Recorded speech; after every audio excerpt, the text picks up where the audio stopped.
Ready when you are. Okay, very good. We'll call this meeting to order. This is the May 20th, 2025 meeting of the Landmarks and Historic Districts Board.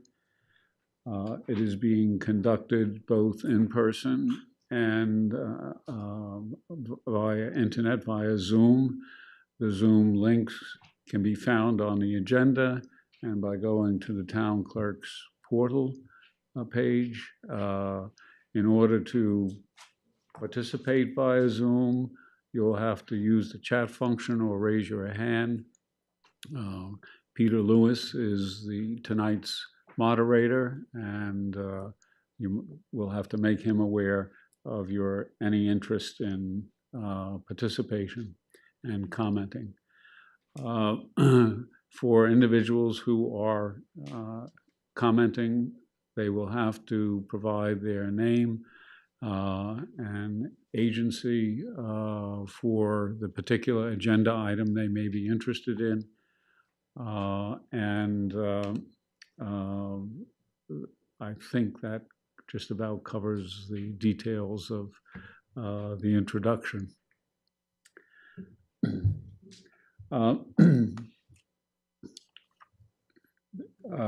The first item on our agenda is the acceptance of the minutes of April 15th. They were circulated by Stephanie Davis, and the comments made by some members were addressed for the copy that was circulated. Are there any other additions or amendments to the minutes as they were presented? Hearing none, I will move their adoption. Is there a second? Seconded by Susan. All in favor, say aye. Aye. Thank you. I did forget one other thing to just indicate presence of individuals. We have present tonight Vicky Kahn, Tim Ganettis, Susan Sherry Clark, Samantha Malone, Bill Hine, and Stephanie Davis, and myself, Ed Wisnowski, and ex officio Julie Green. Liaison David Wilcox is also here. Larry Jones and Jeff Gibbons indicated that they are away and could not be here tonight. So with that, we can move on to, I think, the first item of the published agenda, which are demolition permit applications. And the first one that we have is for 35 Pine Street in Bridgehampton.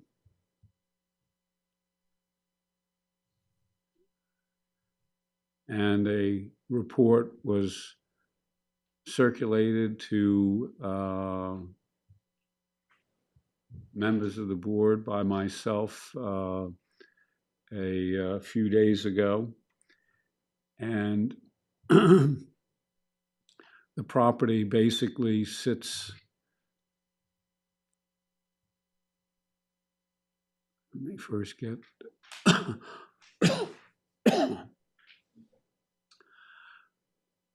get the geography for this property here.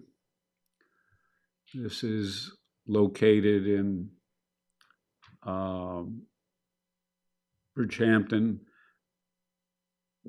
on just not far from Sagaponack Road. This is Montauk Highway. This is Sagaponack Road. If you recall, at our last meeting, we also dealt with adjacent house. This was 194 Sagaponack Road, which was an old farmhouse that was up for demolition, and we did not object.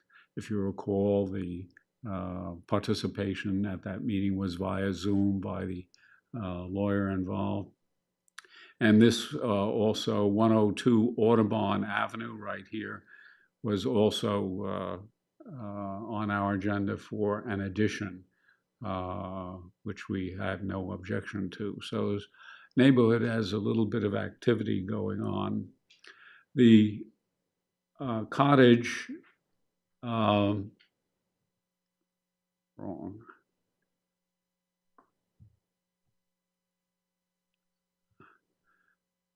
That's not the one either.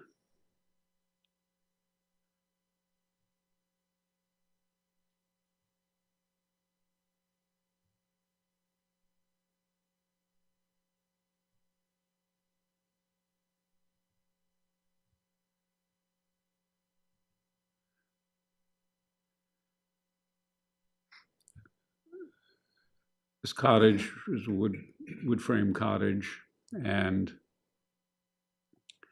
is basically one that was built after 1940, but we did not know that at the time. The assessors database had a 1939 date of origin for it. It was not identified in the AKRF survey of historical resources. And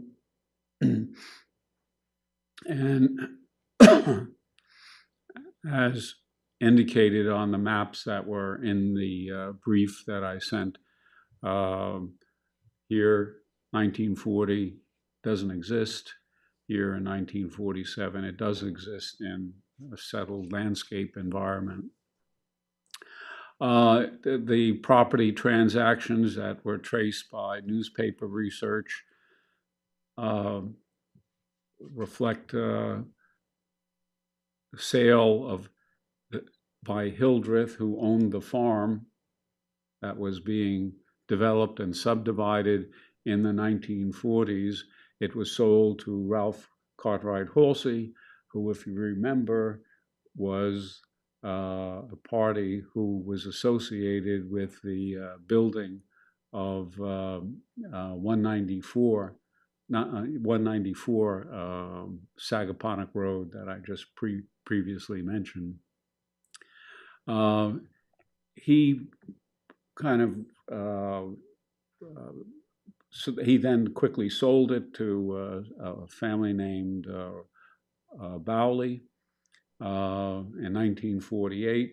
That matches some historical newspaper articles sometime back that I read. He relocated to Florida about 1944. So he might have had this house for a few years as a cottage and then sold it eventually to Bowley, and then Bowley sold it to Goldbeck in 1951, and that was indicated in the town of Southampton's property records. It sits on a street that currently is gravel. It's not a paved road, and there are a number of houses on it. A lot of the houses that have been put up along this area are actually quite contemporary in design. Let me see if we can get a closer picture here of some of the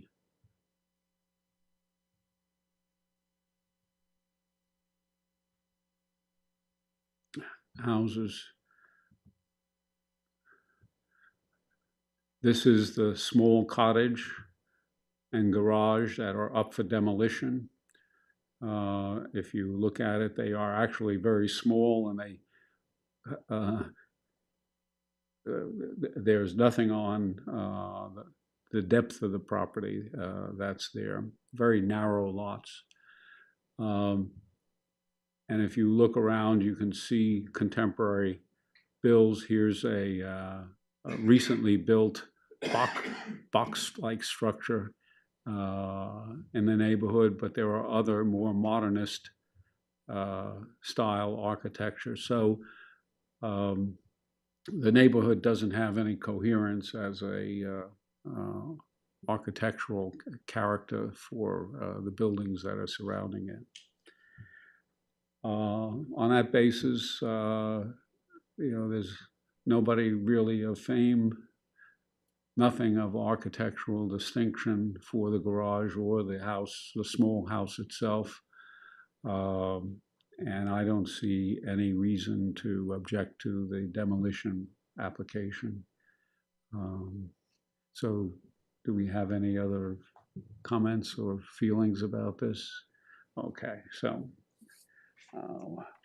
we'll wrap that as a no objection. 607 Montauk Highway, the question here was a sign. Sign that was never installed, it had been on a prior permit, and we were trying to close out the permit apparently, and needed just confirmation that the sign wasn't there, it wasn't impacting the historic structure itself. Right. Which there is no sign there. Right. And we waived on a full review of this. And the waiving parties were yourself, you, myself, and me, and Bill. Bill. Okay, just for the. And it was already submitted. Okay. All right, 372 Lumber Lane.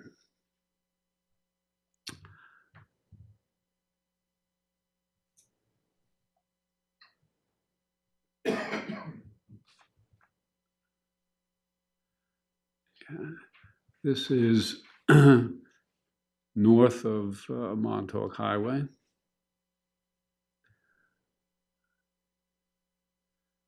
And just to go out a little bit, as you can see, this is Montauk Highway in the center of Bridgehampton here. Lumber Lane, as it is now called, but it had been also called for about 10 years, Chestnut Avenue in the early 20th century. But before that, it was also Lumber Lane. Presumably because maybe all the wood that was being gathered in the hills on the northern fringes of what they call the Huntington Hills during the 17th, 18th, and 19th centuries. This house sits on a hill, particular rise.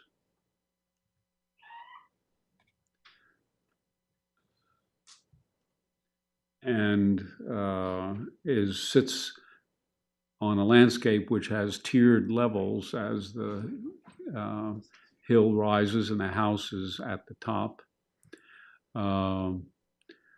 Also up for demolition is, and I did take some pictures.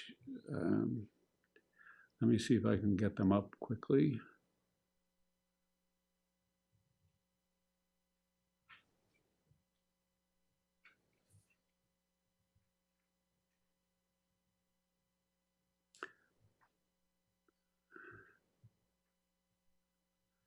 This is the current state of the house, a bit overgrown at the time with some of the landscaping there.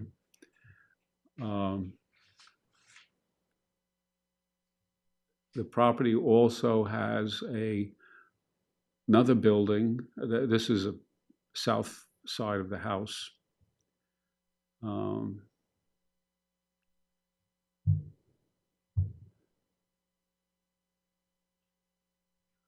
What happened to my?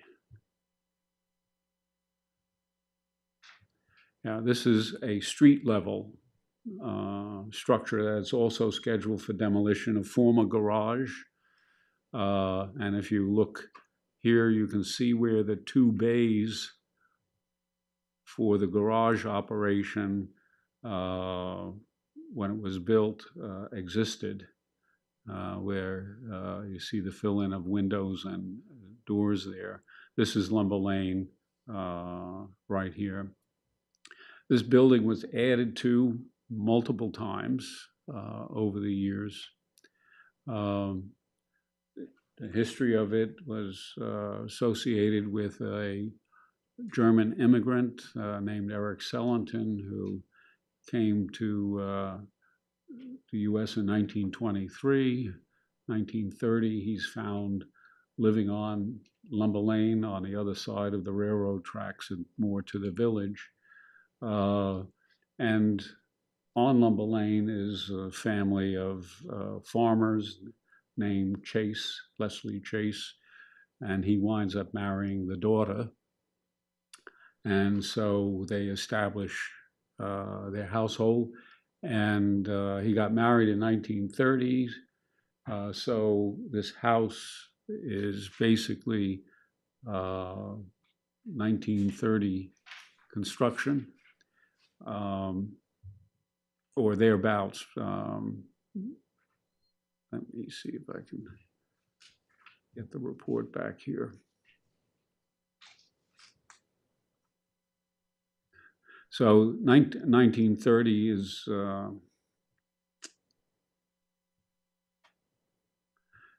as you can see, there's no house. This is Lumber Lane right here, going from left to right. And this is the parcel where the red arrow is. In 1938, you can see the house is well established. And 1933, you can see the newspaper article which indicates the building of a structure on the property on Lumber Lane. He plans to open a garage and service station there in the near future. Lumber Lane was not a heavily traveled road. Like my own observation, and the first time I saw this property was 1952 about. There were no gas pumps outside, so I assumed that that function did not exist, but he was known as a talented mechanic and very diligent.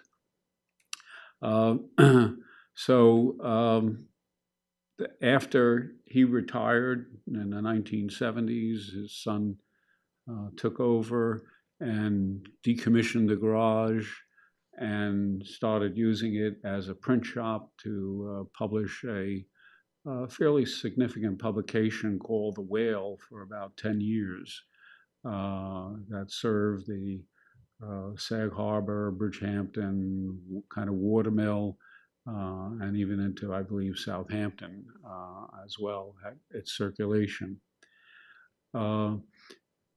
And eventually he began to subdivide the family land and sell it off, and in 1989 quit publication and converted the former garage and now publishing house into residential use.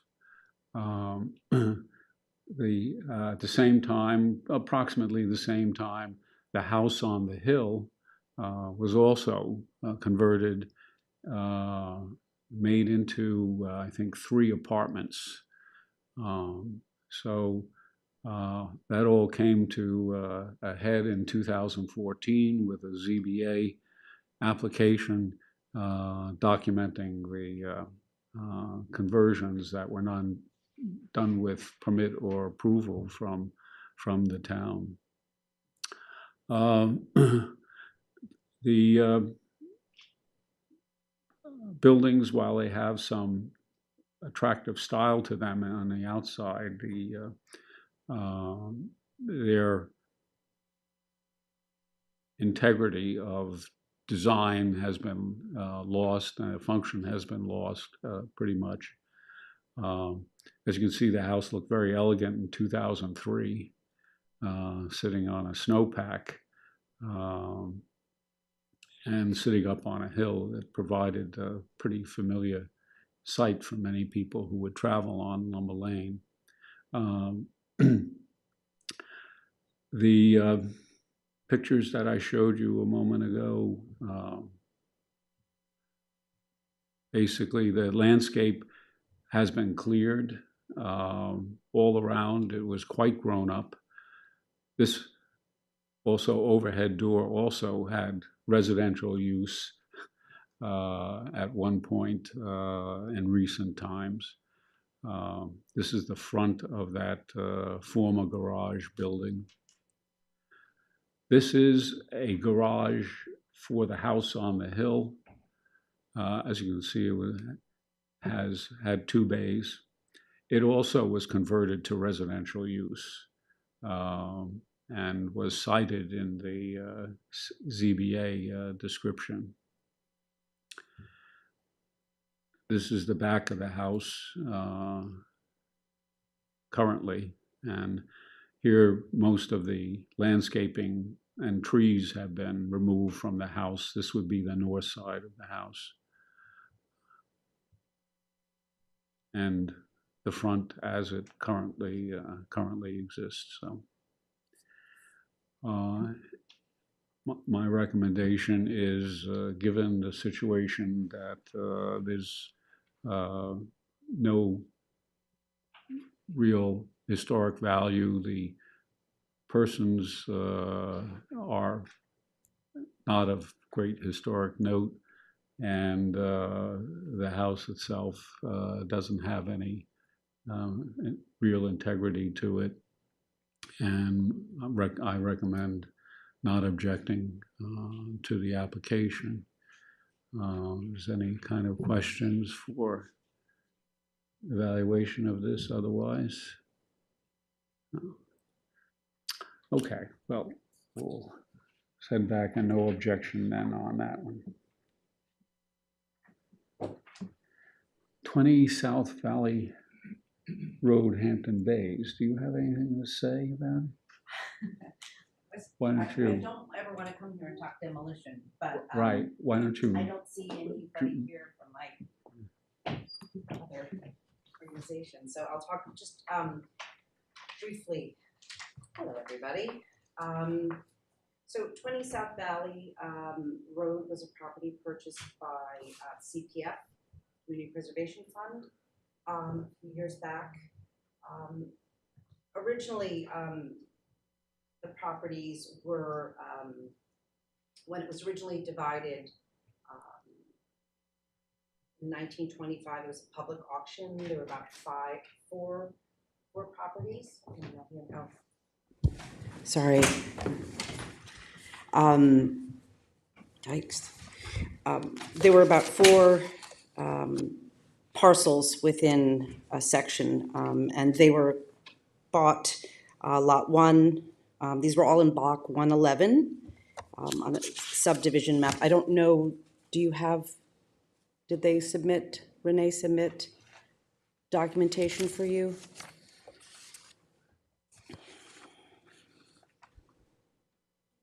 Photographs Of the cottages, yeah, and then that's on my history's on the back, yeah. So there were 2 cottages and 1 very small building that are requesting demolition. The property was bought as open space. It is part of a network of trails that we hope to connect. The main property is 9 Hillover, which is just to the south of the larger 4 parcels that have been put together. So I think that's where the confusion comes in with how old these cottages are. There is no, I couldn't find in all my deed searches anything that suggested that there were buildings on the properties when this one woman, Victoria Newman, assembled all of them in 1948 to 1959. She put all 4 parcels together. I couldn't find anything about the buildings that were on the CPF property that were built prior to 1940. So that's kind of where we are right now. The cottages, as you've seen in the photographs, are have been abandoned for years. There were a couple outbuildings, and there are a couple there's of ponds. two small cottages. There's a few ponds, couple of sheds.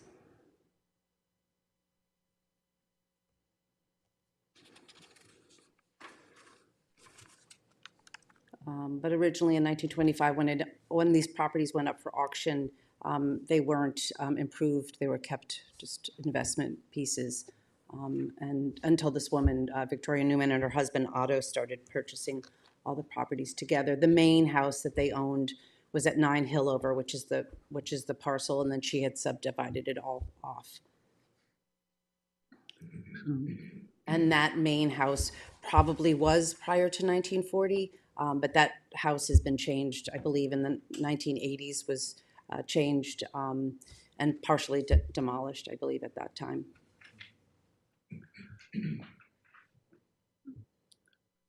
This is one of the water holes or fish ponds, really. Yes, that was put in much under the last ownership, dug that. But there are some earlier kind of moats and ponds on the property. So I don't have any sense of any importance for anything here myself. So if there's questions from anyone on this. So, and this is basically a CPF open space? Or? Open space, trails. Okay. All right, well, if there's no objection, there's no objection. Thank you, Julie.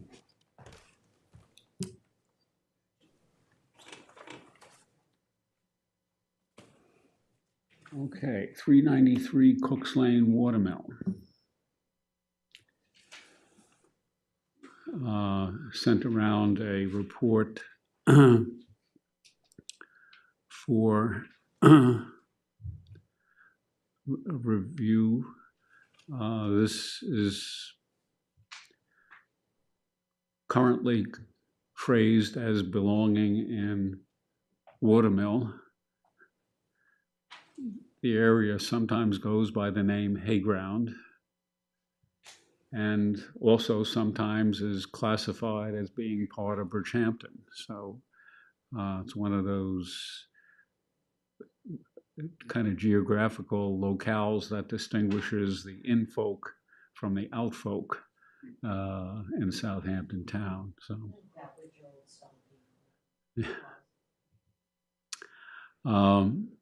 so as I indicated in the report, the assessors database was 1690, which would raise an eyebrow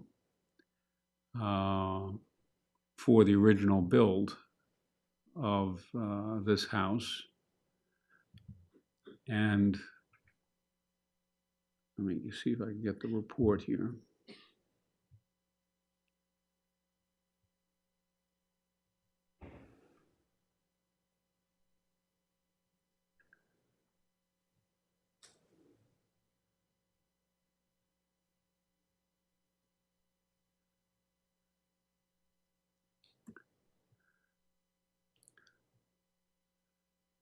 So 1690 in the assessor's record. The house has been a farmhouse for a long period of time. And as you can see, it's really in two sections, two volumes. As it turns out, this volume is basically has a crawl space underneath it. This volume, which would be on the northern side of the structure, has a cellar under it with some blocks and bricks, and I got some pictures I'll just show as well. The application as it's been brought forward is just basically a description of the house and demolition of the house. There are other structures on the property, an old potato barn, and Susan got a chance to visit and take some pictures of those things too, that are in deteriorated conditions, but the barns and the old garage structure were not included in any kind of documentation and description for the work that's involved. So this is basically talking about the house. So and here I did provide pictures of the garage, the potato house, and the plank-sided barn for the property. This is NAKRF,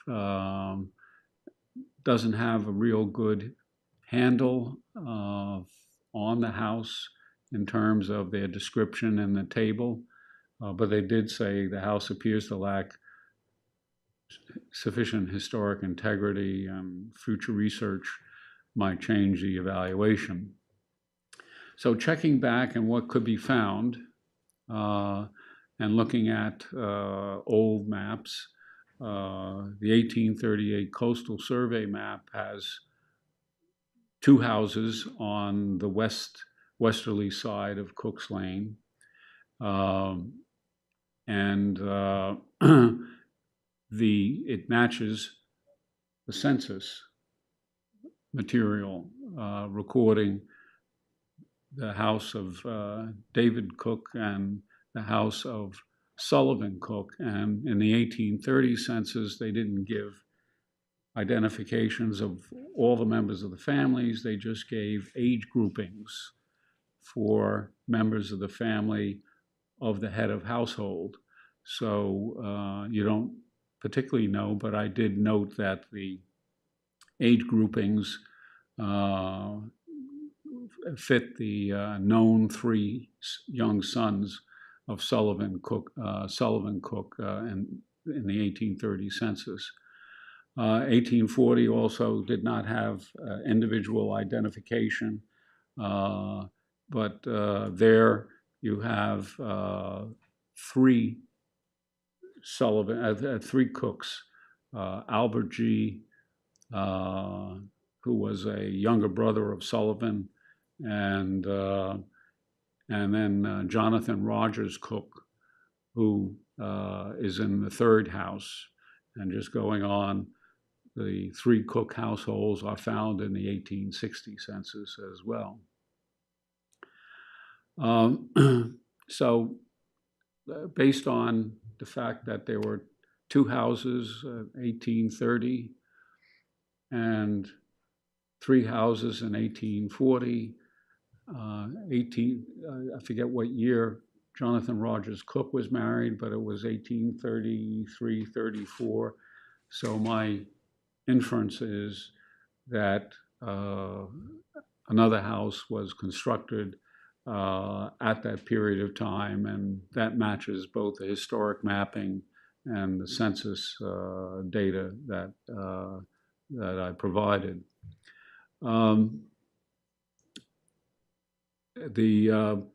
Jonathan Rogers Cook sells the house, or that eventually his son, Samuel Woodruff Cook, sells the house and sells it to a fairly recent,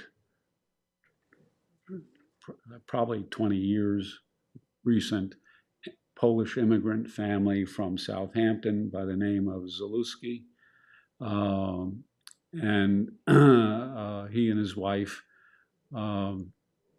occupy the farmhouse, and they take in their nephew, Thomas Ustremski, who's the uncle to the famous baseball player. And Thomas Ustremski and his brother, Carl Ustremski Sr., both worked the farm together in the 1950s. The Ustremski family and eventually widow, Fencia Ustremski, she died in 2017, and the house has not been occupied since. I did go to the house for taking a number of pictures. One, the house has, the Ustremskis had no children, just like the Zaluskis had no children. So there's a lot of personal family memorabilia and content in the house that sits there, probably ready to disappear. And to, let's see, where was the, see if I can get the pictures. What happened to my pictures here?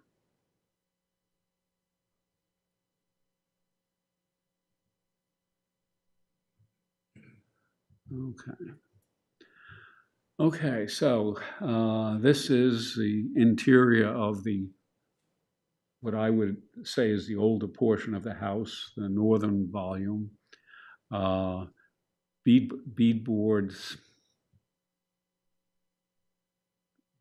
ceiling.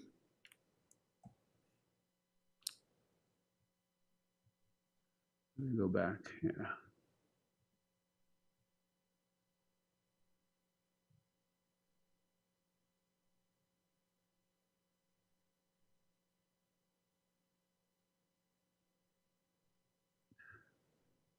Okay. I think the chance to organize the progression of images and filter them out. But in any case, this is was a kind of a living room in the old area. And that's looking to a kitchen also made up of blue beadboard on ceiling and on walls. This is the front area of a pool. Once was a porch, was enclosed. As you can see, plank walls. It doesn't strike me that the trim on the doors was 19th century in character. I tried to get a picture of the trim. Unfortunately, the battery weakened on the camera and the flash would not operate, so I couldn't get a good picture of that. But here is part of the structure where the wall board has been taken away, and you can see that it has a frame structure with more modern appearances.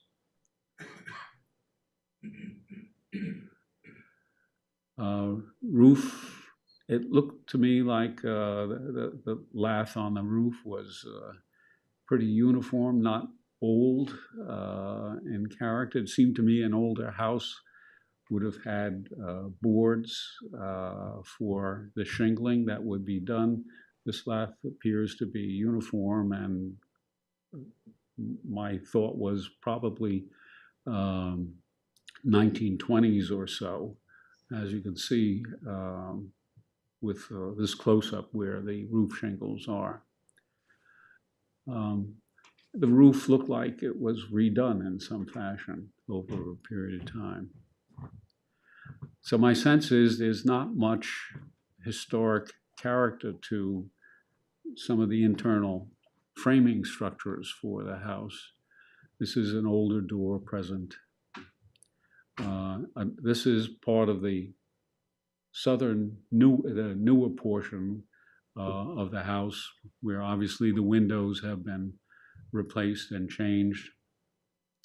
The stairway narrow and very difficult treads to navigate, indicating a character of an older house, certainly. No comments on the color elements to it. Interesting little piece of French doors on the hallway into a living area in the house, the only ones that I saw. And another old door, this door into a living area as well.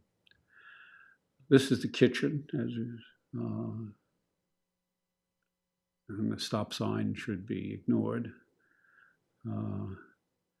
But beadboard, the kitchen has a trap door in its floor, which I had make several attempts to pry open. But before I get to the trap door, this is the south facing. This bow window structure looks like another renovation at some period of time, Victorian 1890 maybe or so, might have been, but did not seem to be part of an original styling for this volume. This is would be the older volume, picture here. And its attachment to the new. The vines were very vigorous. They grew in between the lower sash and upper sash. It's not an opening, but the vines managed to find a way to get through, so that vines are in the house after having grown from the outside. Social support. And I will say that my first shock at that experience came in the house that I now live in, when the first visit to it, the vines had come underneath the shingles and through the old plaster in the house, and had wound their way through. The house was not, the two old ladies were living in the house at the time and were not capable of looking after all the space and features of the house when my father originally purchased the house. But it was a shock to see plant life inside, like that. This is the cellar, and as you can see, there's probably what was ballast rock that was used partially for the foundation. This is brick. The brick seems well mortared yet, so it's hard to date that. Here is another side of the foundation of the older portion of the house. This is the stairway up to the trap door in the floor of the ceiling, but basically you have tree trunks for support. Another wall of the cellar, again, building blocks.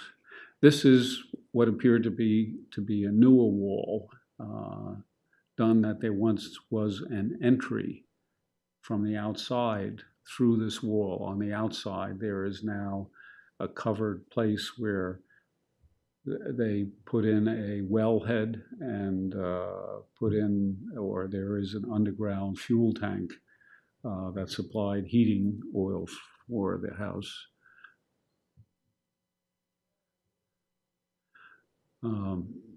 Again, some old supporting timber for the frame of the house. This is the crawl space into the other section of the house. It only had one opening filled with pipes and other things not accessible in any way. But this is, if the engineer's report that was provided indicated that there was a 4-inch deflection in the floor of a portion of the house. It was in the portion with the crawl space, and as you can see, there's some brick ad hoc support for a pier arrangement to kind of prop up that part of the house. So there's a little bit better image of it.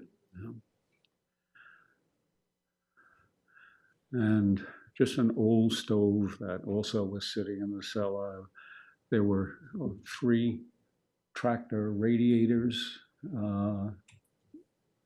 metal radiators that were taken from farm tractors that were sitting in the cellar, a lot of other leftovers. This would have been the outside area that would have been an entrance to the building, very hard to configure. This is a garage element. Maybe Susan, you saw that in the pictures you took as well. What's that? That's the one that had the skylights, I think. Yes, the garage had skylights put in it as well. all of the house had filing cabinets. There are filing cabinets here. The filing cabinets are filled with the personal papers of the former occupants. So basically, But you're saying that the barns aren't part of the application. that the application does not describe them as part of and the documentation is only for the house. So. This is the plank barn, just that that was visited, and the plank barn had, as you can see right through the door, the old door on the barn, and this is an entryway to the barn. This is the potato house, just to indicate the state of the potato house, and the potato house has other stuff in it that reflect as material that people would have used in their daily life as well. So with respect to the house, I don't find it 1690 and more early 19th century in origins, and much renovated and changed in character over a period of time. So I was just curious about the cellar, with the ballasts and the granite. So yeah. do you think there had been another house? Oh, excuse me. Thank you. Do you think there had been another house there that burnt down, or they just reused materials, or no explanation? There was the 1838 map as an indicator, indicates only 2 houses, and the known occupants are known there. Subsequently, there are 3 houses identified on the maps and in the census households on Cook's Lane. So I don't think that there would actually be any evidence of an earlier house there. It would have been the wrong place to build a house in some ways, because it was so far off Scuttle Hole Road, and we know from 1797 map, Scuttle Hole Road was quote a major thoroughfare at the time, and would not probably be the place to put a house isolated from that road. It doesn't appear that it was moved. It doesn't appear that it was a 1690 house that was moved there either. I mean, since you were Right, yeah, I inside, don't think it was that's not dragged what there. Yeah, you so, saw, so, yeah, thank you. yeah. So, if any questions on, so I'll file a response on, okay.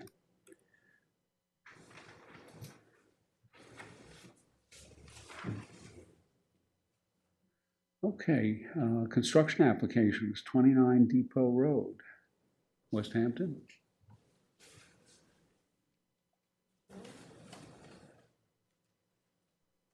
So David had said that we don't have purview over this. It's a solar panel application.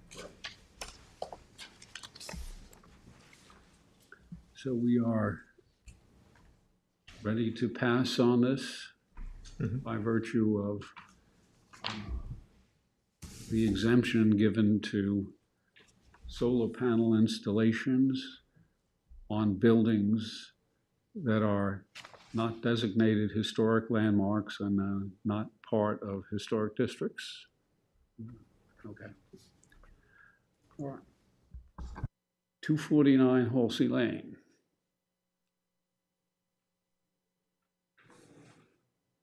This is application for an addition to a house in Bridgehampton.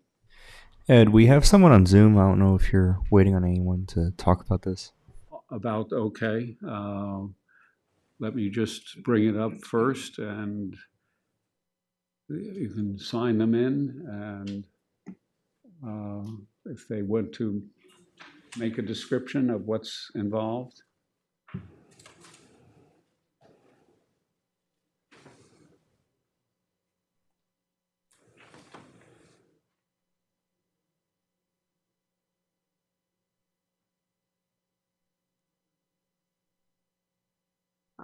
Can you hear me?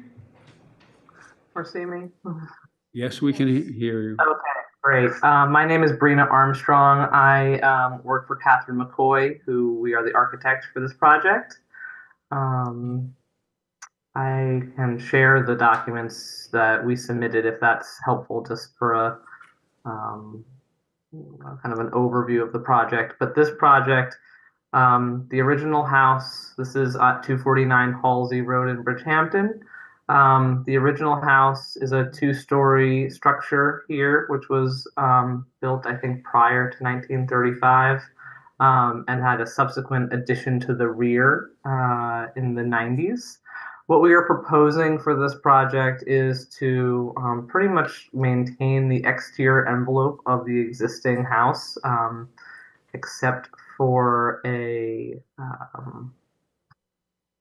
maybe their existing kind of is this block and this back wing.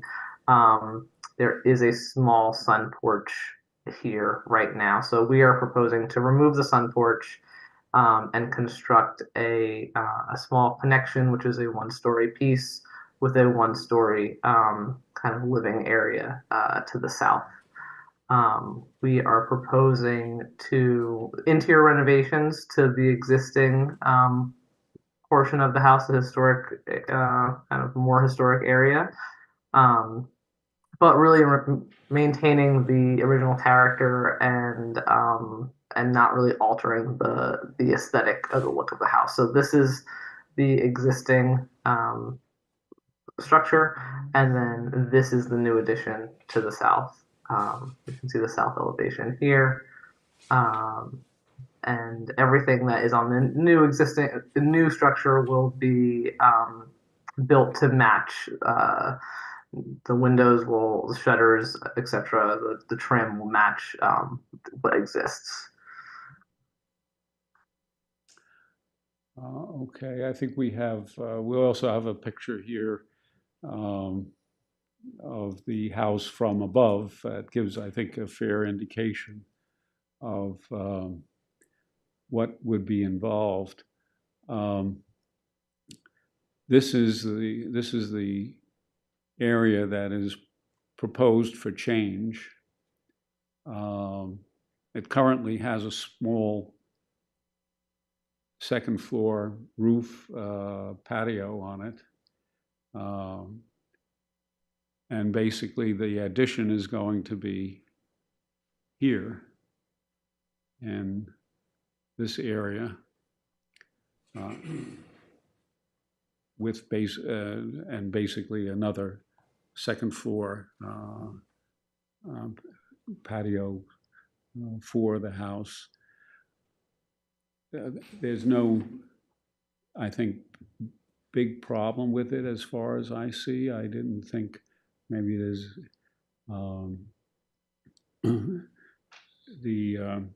this is an old farming area of Bridgehampton that is still preserved. As you can see, a lot of houses have and do reflect additions and alterations in the neighborhood as well. If you look around, and this is probably one of the few smaller houses that remain in the village area of Bridgehampton. My look at the elements indicate that everything seemed coherent with respect to the existing character of the house. And I didn't have any negative feelings about what was being proposed. I don't know if anyone else had picked up anything on this. That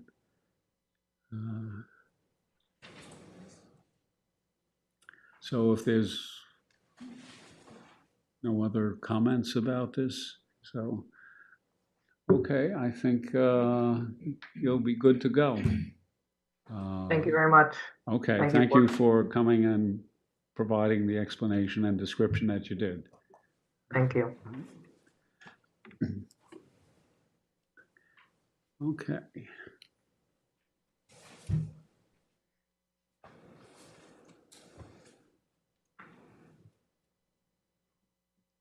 One 156 Washington Heights Avenue, Hampton Bays.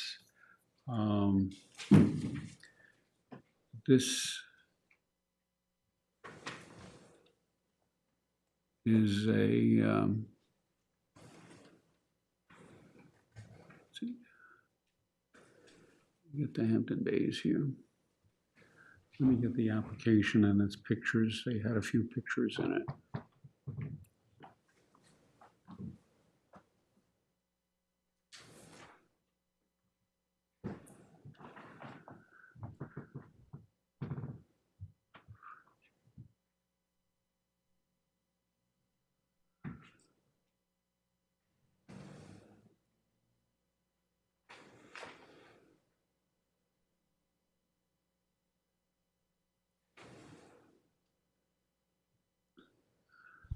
Ed, when I looked that up, it had the AYB was 1953 on this particular house. On this property, I did. Yeah. That's what I saw. Yeah.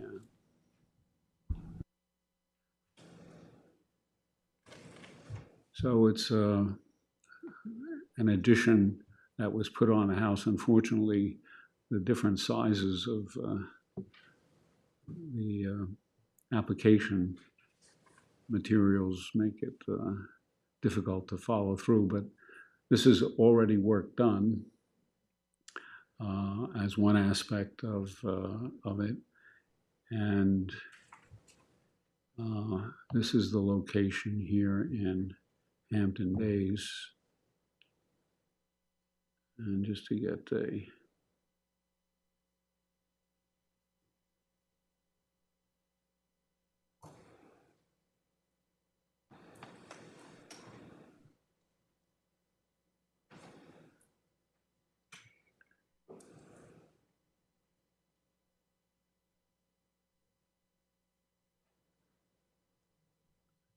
let's see.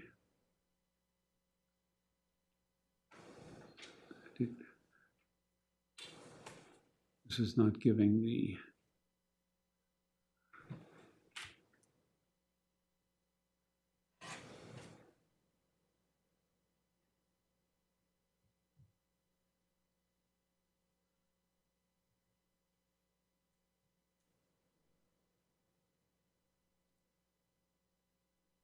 well, I can't get the oblique in the right way, so, but it did not look significant to me. And given your look at the date, I would say that we just respond with without a real objection on this. Okay, all right.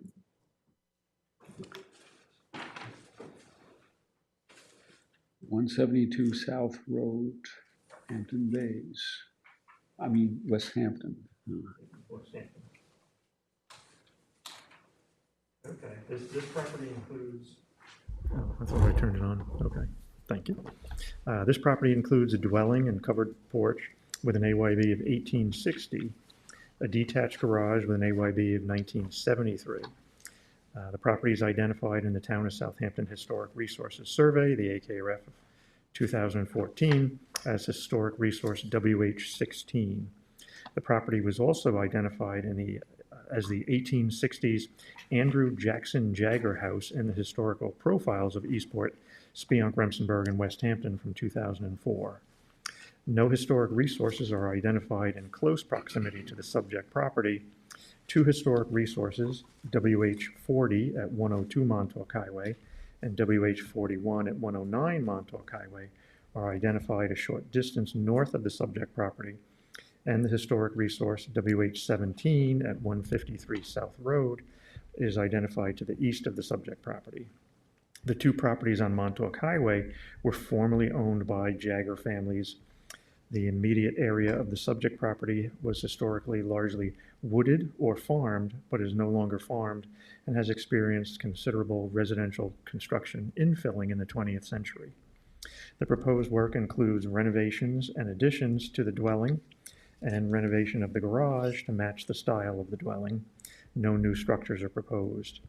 This general area was originally settled by several families, including members of the Rayner, Jagger, Halleck, and Fordham families, and the early maps typically show structures primarily along Montauk Highway. The 1838 U.S. Coastal Survey map shows the subject property as cleared, likely for farming, with no structures apparent on the property. The 1858 Chase map does not show any development on the subject property. However, a property to the north, likely what is now 109 Montauk Highway, is owned by A.J. Jagger. At least one structure is shown on this offsite property. The building is noted at the location of the, a building is noted at the location of the subject property on the 1873 map, but there is no identification to the property ownership shown on that map. The 1902 map and the 1916 map both show that the property was owned by A.J. Jagger, which was Andrew Jackson Jagger. The dwelling is shown on both maps, and what is likely a barn, now located on the adjoining property to the north, is shown on the 1916 map.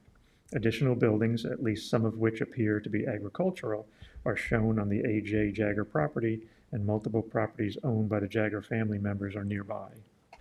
The 1930 aerial photos show the dwelling was present, as was the adjoining barn, and the property appeared to be associated with an adjoining property owned by F. Jagger, including apparent greenhouses to the east.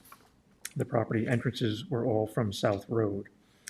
The 1938 aerial photo shows the property continued to be used as noted in 1930, but an additional entrance from Tanner's Neck Lane was apparent.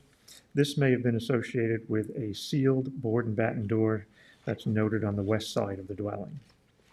A.J. Jagger, who was shown as owning the subject property on the 1902 and 16 maps, was Andrew Jackson Jagger, the eldest son of Enoch Fanning Jagger of West Hampton and Phoebe Conklin of Southold. Based on U.S. Census information, Andrew Jackson Jagger was a farmer from at least 1850 to 1900. Andrew married Rachel Bishop of West Hampton in about 1856, and they had 4 children between 1856 and 1872, all of whom were reportedly born in West Hampton. It appears likely that the dwelling on the subject property was constructed for Andrew Jackson Jagger and his wife Rachel not long after they were married. Andrew's father, Enoch Fanning Jagger, was one of several sons of Enoch Jagger of West Hampton and Mahiadable Fanning of Southampton. They were married in Southampton in 1788 and lived in West Hampton based on the birthplaces of all of their children. Enoch Jagger was in turn one of the many children of Stephen Jagger, who came from Southampton and acquired a large amount of land in the West Hampton area. Stephen settled at what is now 112 Montauk Highway, just to the northwest of the subject property. Stephen Jagger's home, known as the Jagger House, was built about 1748 and was added to the New York State and National Register of Historic Places in 1978. The house remained present until at least 1984, but burned not long thereafter, with the remnants subsequently removed. Stephen Jagger's second wife was Miriam Wicks of Comac, and their first son was Enoch Jagger. Thus, Andrew Jackson Jagger was the great-grandson of the original settler of West Hampton and one of the many Jagger families who initially developed the area in the subject property vicinity. Historic records indicate that the house once served as the post office for the Tanner's Neck area before an official post office building was used in West Hampton. Mail was delivered to the Beaver Dam area by stagecoach beginning in the early 1800s and was then delivered by horse or on foot to porch post offices in the surrounding area, each of which was usually located in a centralized residence. A large wooden box with a hinged lid was found on the back porch of the subject property dwelling. It includes wide board planks and is similar in appearance to the post office box from Ketchipanek, which is held in the collection of the Greater West Hampton Historical Museum. The museum's box was formerly located in the Jessup homestead until the post office was established in the Rayner and Bishop store in 1880 in what is now the village of West Hampton Beach. As the box at the subject property is very similar, it appears likely that it is the original Tanner's Neck post office box. The west section of the front covered porch is to be replaced with a one-story addition. The existing corbelled chimneys are to be removed. The flat-roofed angled bay projecting out on the east side of the dwelling is to remain. The north and south sections of the dwelling, the rear or north section of the dwelling is an early addition with a later side porch. This addition and the porch are to be removed and replaced with a two-story addition with a second floor roof deck on the west side and a first floor wraparound deck on three sides. The side porch roof presently covers a small landing, as well as the hurricane doors to the cellar and the early post office box where people would drop off mail and pick up mail. There are three finials under the roof peaks. One of the finials continues above the roof. Some of the original 2/2 double-hung windows have wooden storm sashes.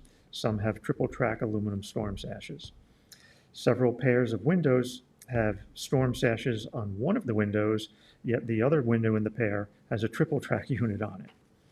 The original front door is to be replaced. The front entry has a mechanical doorbell operated by a pull handle that still functions. The main stair railings and spindles have already been removed. The stairs is to be removed and reconstructed.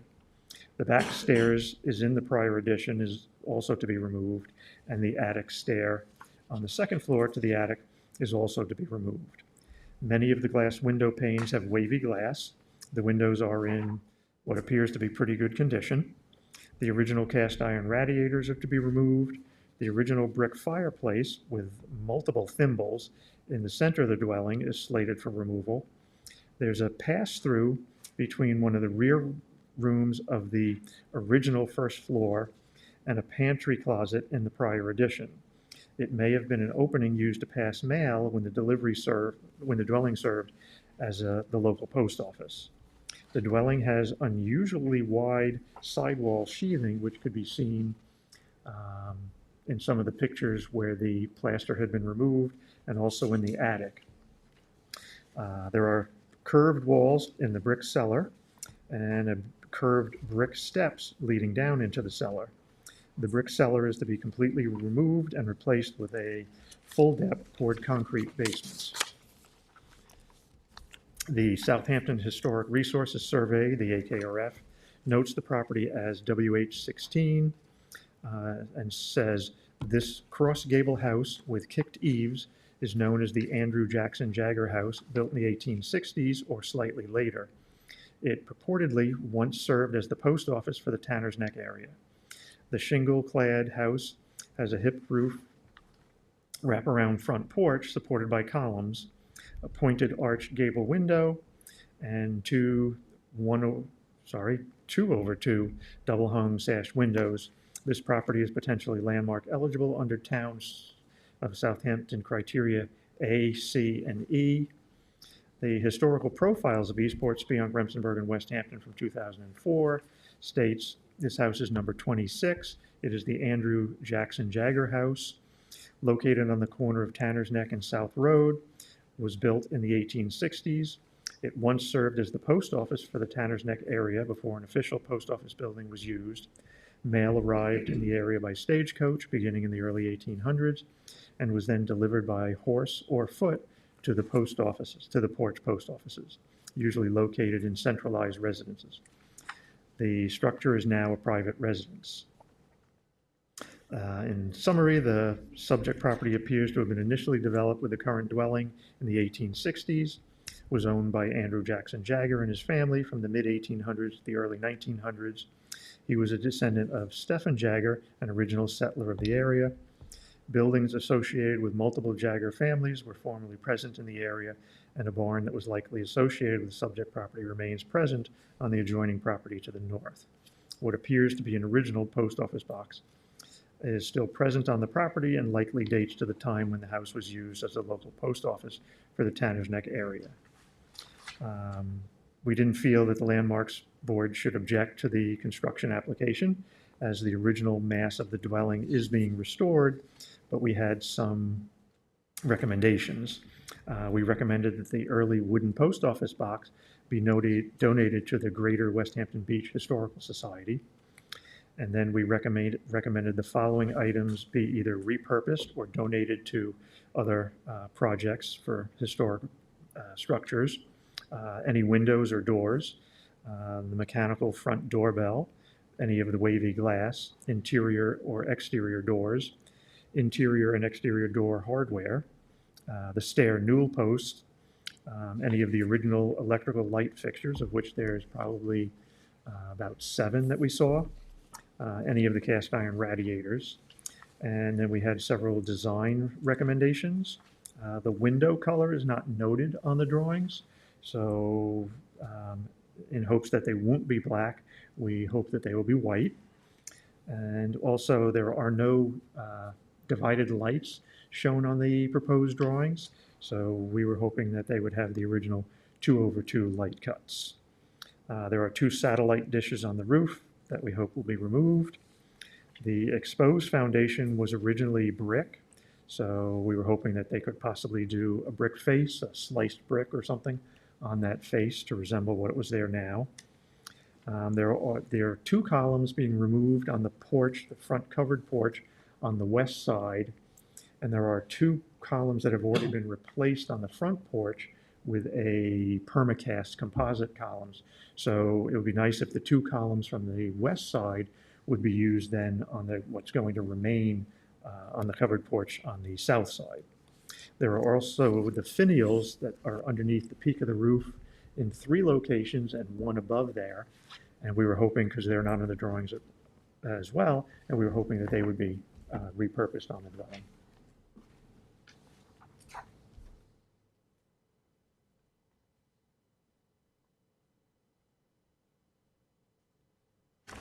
Yeah, those are the original drawings for the house. The I believe existing just now. yeah. And Did you say the front porch was going to stay as it was, or it was going to be enclosed? It's an L shape. So the western section, which is the side of the house, that's going to be replaced with a 1-story addition. The front porch itself on the south side of the house will remain. It is a corner lot, so it is visible from both South Road and Tanner's Neck Road. And the porch, the main part of the porch faces South Road.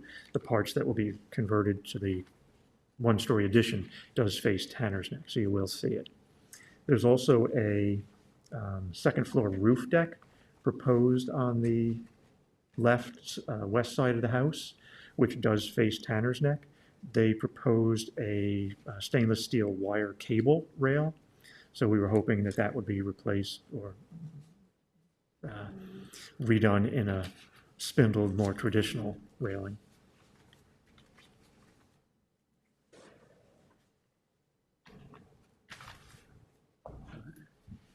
any questions of our reviewers here? So if there's no thoughts otherwise, you have a series of recommendations and advice on improving the project for the historical renovation. Would you do the response and provide them? Yep. Is that okay? Okay. Very good. All right.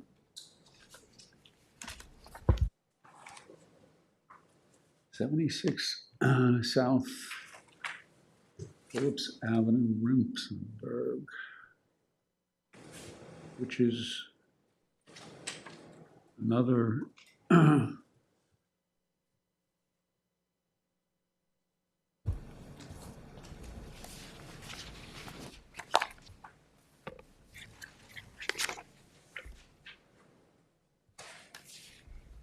going to do an oral review on this, Stephanie? Yeah, just a very, very short one. Okay.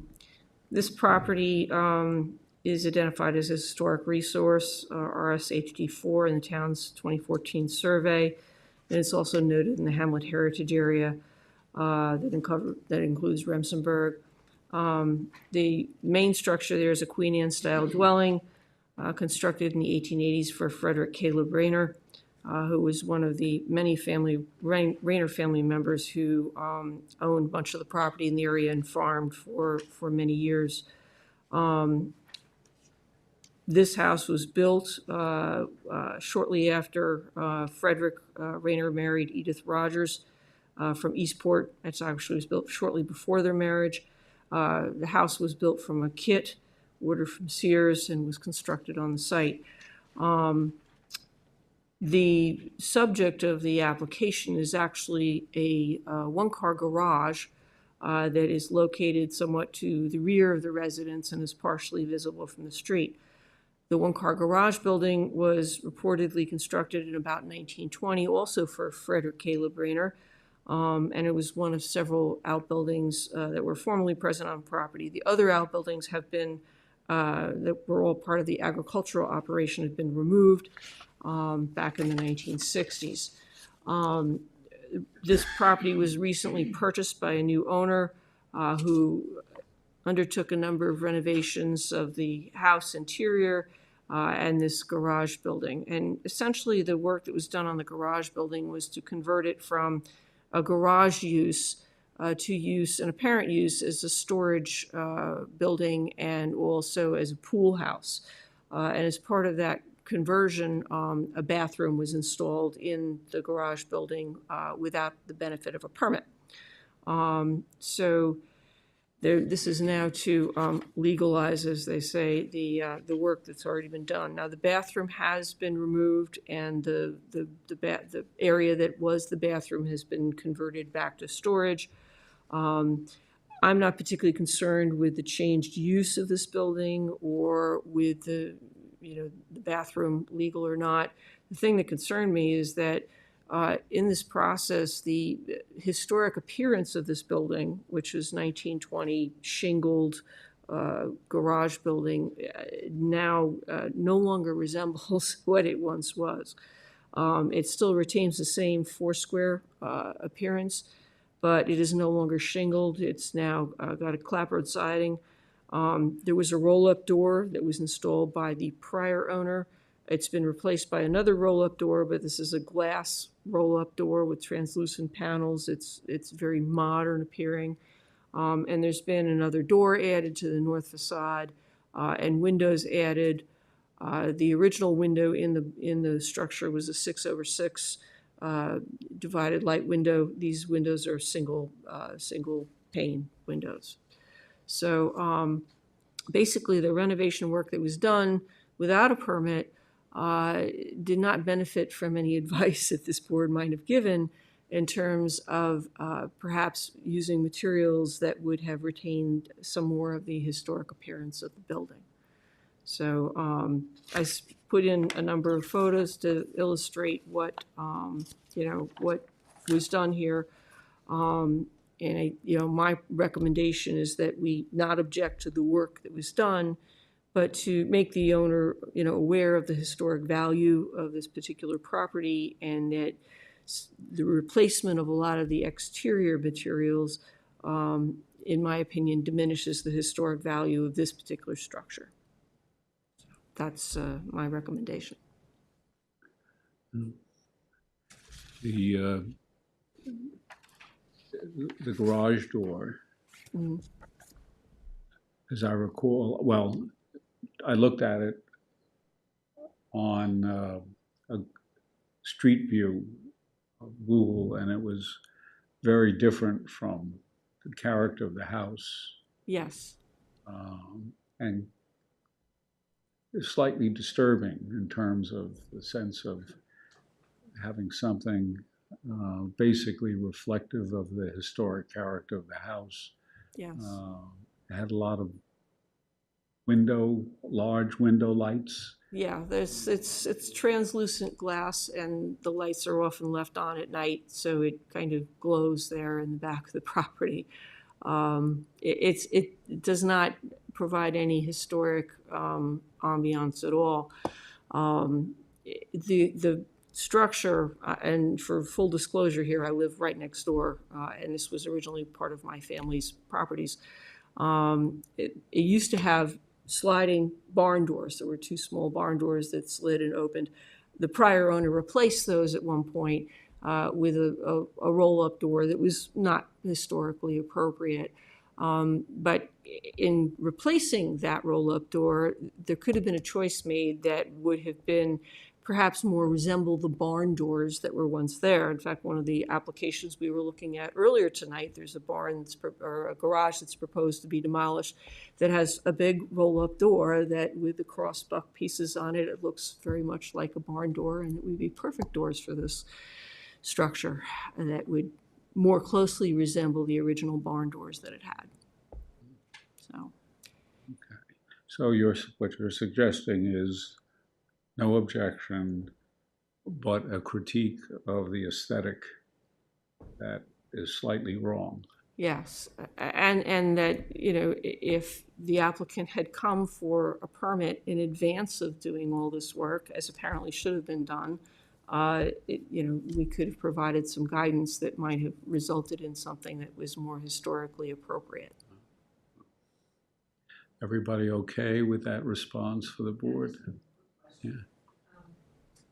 Yeah, just a quick question on the garage. Are they using it for any other purpose, or is it exclusively a garage? Because there might be a need, are they using it for a studio or something where they needed those translucent panels? The only thing that I see it used for, and this is not a full-time occupancy in this house, I've seen it used for storage, and apparently this is theoretical on my part now, but with the bathroom in there, I believe, and it's right next to a newly constructed pool. I believe it was probably used as a pool house, as a changing area and whatever. Yeah, but I have not seen any car parking in there, and the driveway's been reconfigured to allow for more parking in the driveway area. Yeah, that door style is pretty popular right now. Yes, but it is not exactly a local Right. aesthetic.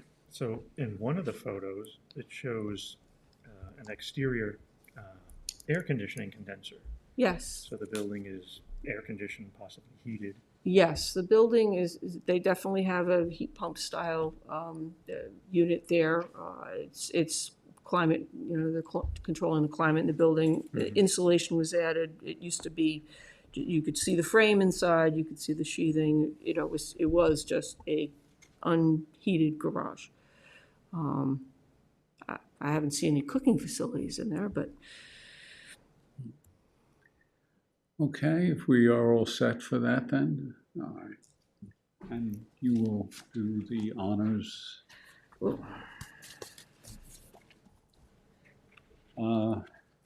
No certificate of appropriateness discussions. There is a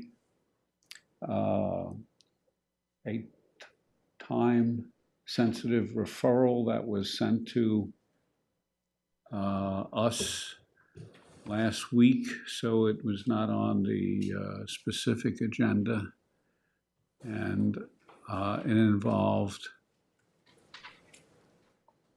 Halsey Lane, 240 Halsey Lane. Let's see, was it 240?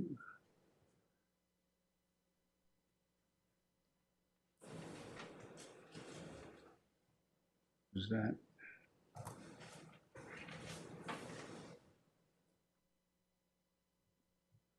Let me check the over here. 240 Halsey Lane, yes. It was a referral, which has a public hearing coming up. And it's down the road from the house we just talked about on 249 Halsey Lane. But what is shown is a prospect of a subdivision of a property, and The property has, as you can see, has some space here, but there are existing houses on them. I did not get a chance to look at the AYBs and other features of them, but the way in which the subdivision appears to be projected, it would involve removing at least this set of buildings or structures here. And as you can see,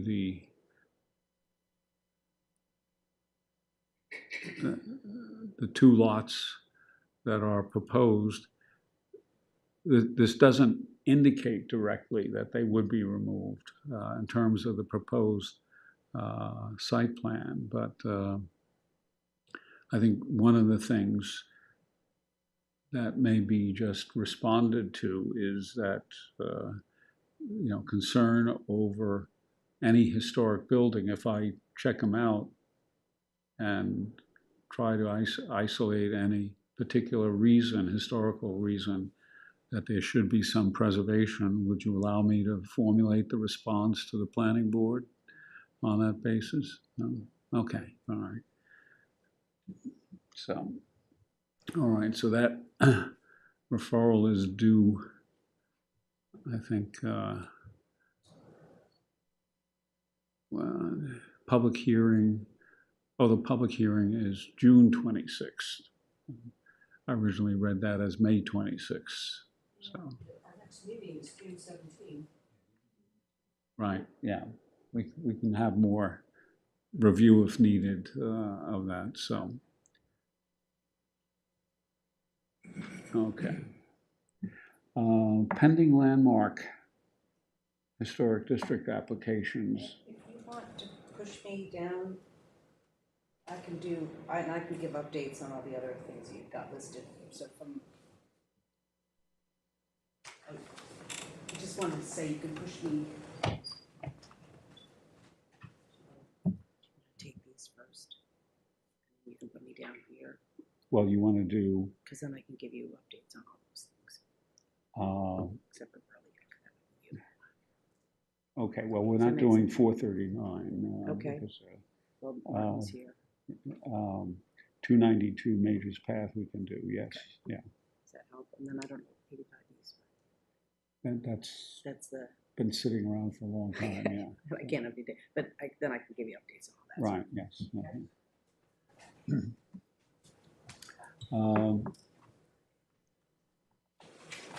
Okay, so we'll defer, Julie, with 1040 Flanders Road, Flanders. 439 Hayground Road, I have not gotten a chance to look at in any detail, and would put that off until the June meeting. 292 Majors Path, North Sea. We've had this application since March. If you recall, the house at 292 Majors Path is very distinctive. Was once part of a larger context here. This was an older, once significant riding academy, and actually a riding and hunt club in the first quarter of the 20th century. The house is split off, if I can get the data here, from the original property.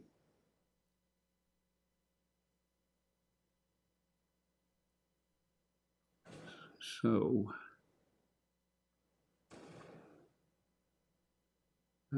we had Martin here in March, giving us an overview, Martin Schwartz, and he provided photographs and a narrative for this property. Basically, this house dates from the 1880s when it was constructed, and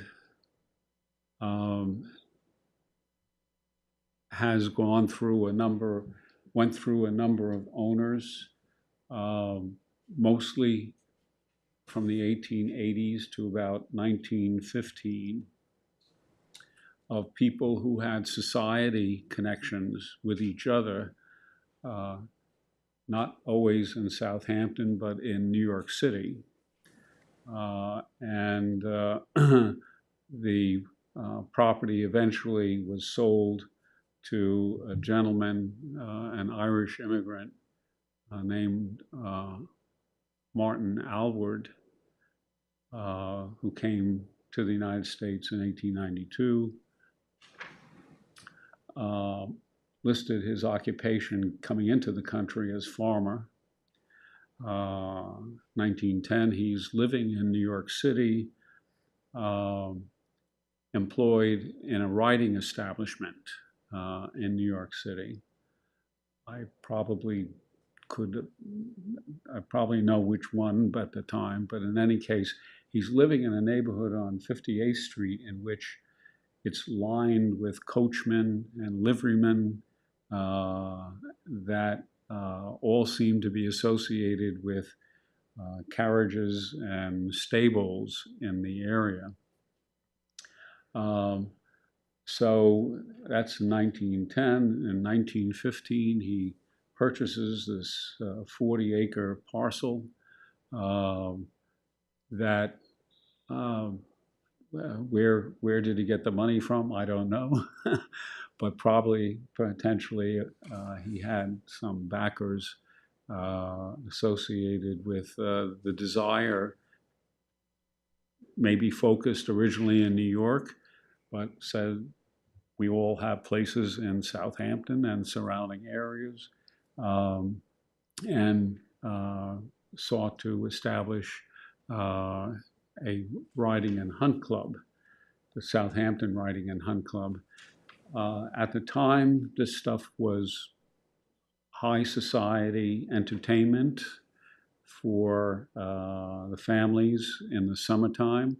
East Hampton had its own formed riding and hunt club. In Watermill, you had the Suffolk Hounds. I don't know if Susan remembers anything about them, but they had their own clubhouse, which was later turned into a hotel that lasted until the 1970s before it was torn down. But this was a big entertainment element here. In 1900, Southampton Village had a showgrounds off of McGee Street for horse shows, but they were very small. They were usually one-day affairs and went on. And then suddenly the arrival of kind of deeper pockets in the community and people who had horse experience with horses and otherwise interested in them for racing purposes, for jumping purposes, experienced elsewhere closer to New York. They began to arrive in Southampton and associated together to form a horse show association about 1905 or so. And they grew in their show business, so to speak, over a number of years, so that by the 1920s, this facility, the Southampton Riding and Hunt Club, had built up the stables, had built eventually rings for both show purposes, jumping purposes, and other equestrian activity. Um, let's see if I can just bring up some related pictures here. This just are images from 1930, 38, and 47 of the area. 1930 was the second year of basically the operation of what was the Southampton competitive horse show under the ownership of Martin Aylward, Aylward was his last name. And as you can see, the rings are already in places. The stables are constructed. There are 5 structures to be found. 1938, you also see this ring, and just note this ring for the moment, and the relationship of the house that we're talking about at 292. The properties are separated. 292 is the house lot we are talking about. The areas which were for equestrian purposes is now 320 Major's Path. Let me back out of this and go up one.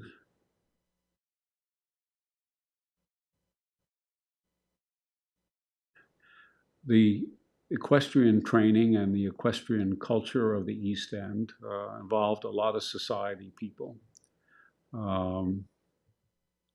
Most notably, we'll just check, is a famous person. This is Jacqueline Bouvier before she became Jacqueline Bouvier Kennedy. At the horse show, there are tons of pictures of her that are to be found related to that, related to her riding there, as well as riding elsewhere. She lived in East Hampton and trained and rode at the East Hampton riding facility as well. This is a historic picture of the house that we're talking about, 292. And it's Italianate in origin, wraparound porch. Let me see if I can switch these.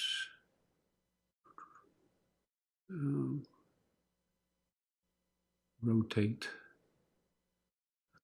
Let's see if, there it is, press the L button, rotate left. So as you can see, the house in an earlier period of time has very distinctive features to it. A flat roof on top. That is not the current condition. The current condition is a gabled roof on it. And just to look at that and then go back to a picture of the 1930s, here you see the East End Society at a horse show moment. It happens to be, I think, a women's class race that is being observed.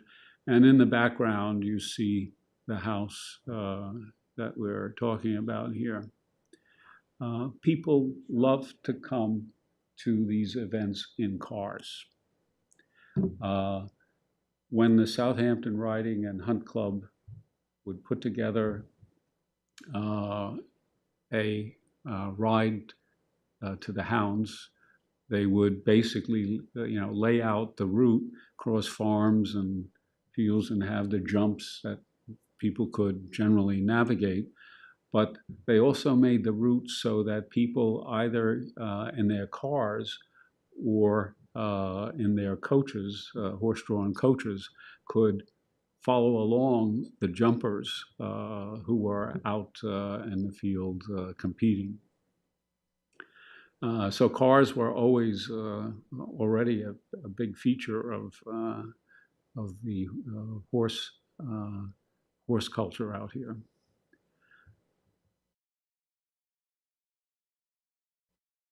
Again, another picture of another time indicating the character of the house and its cupola.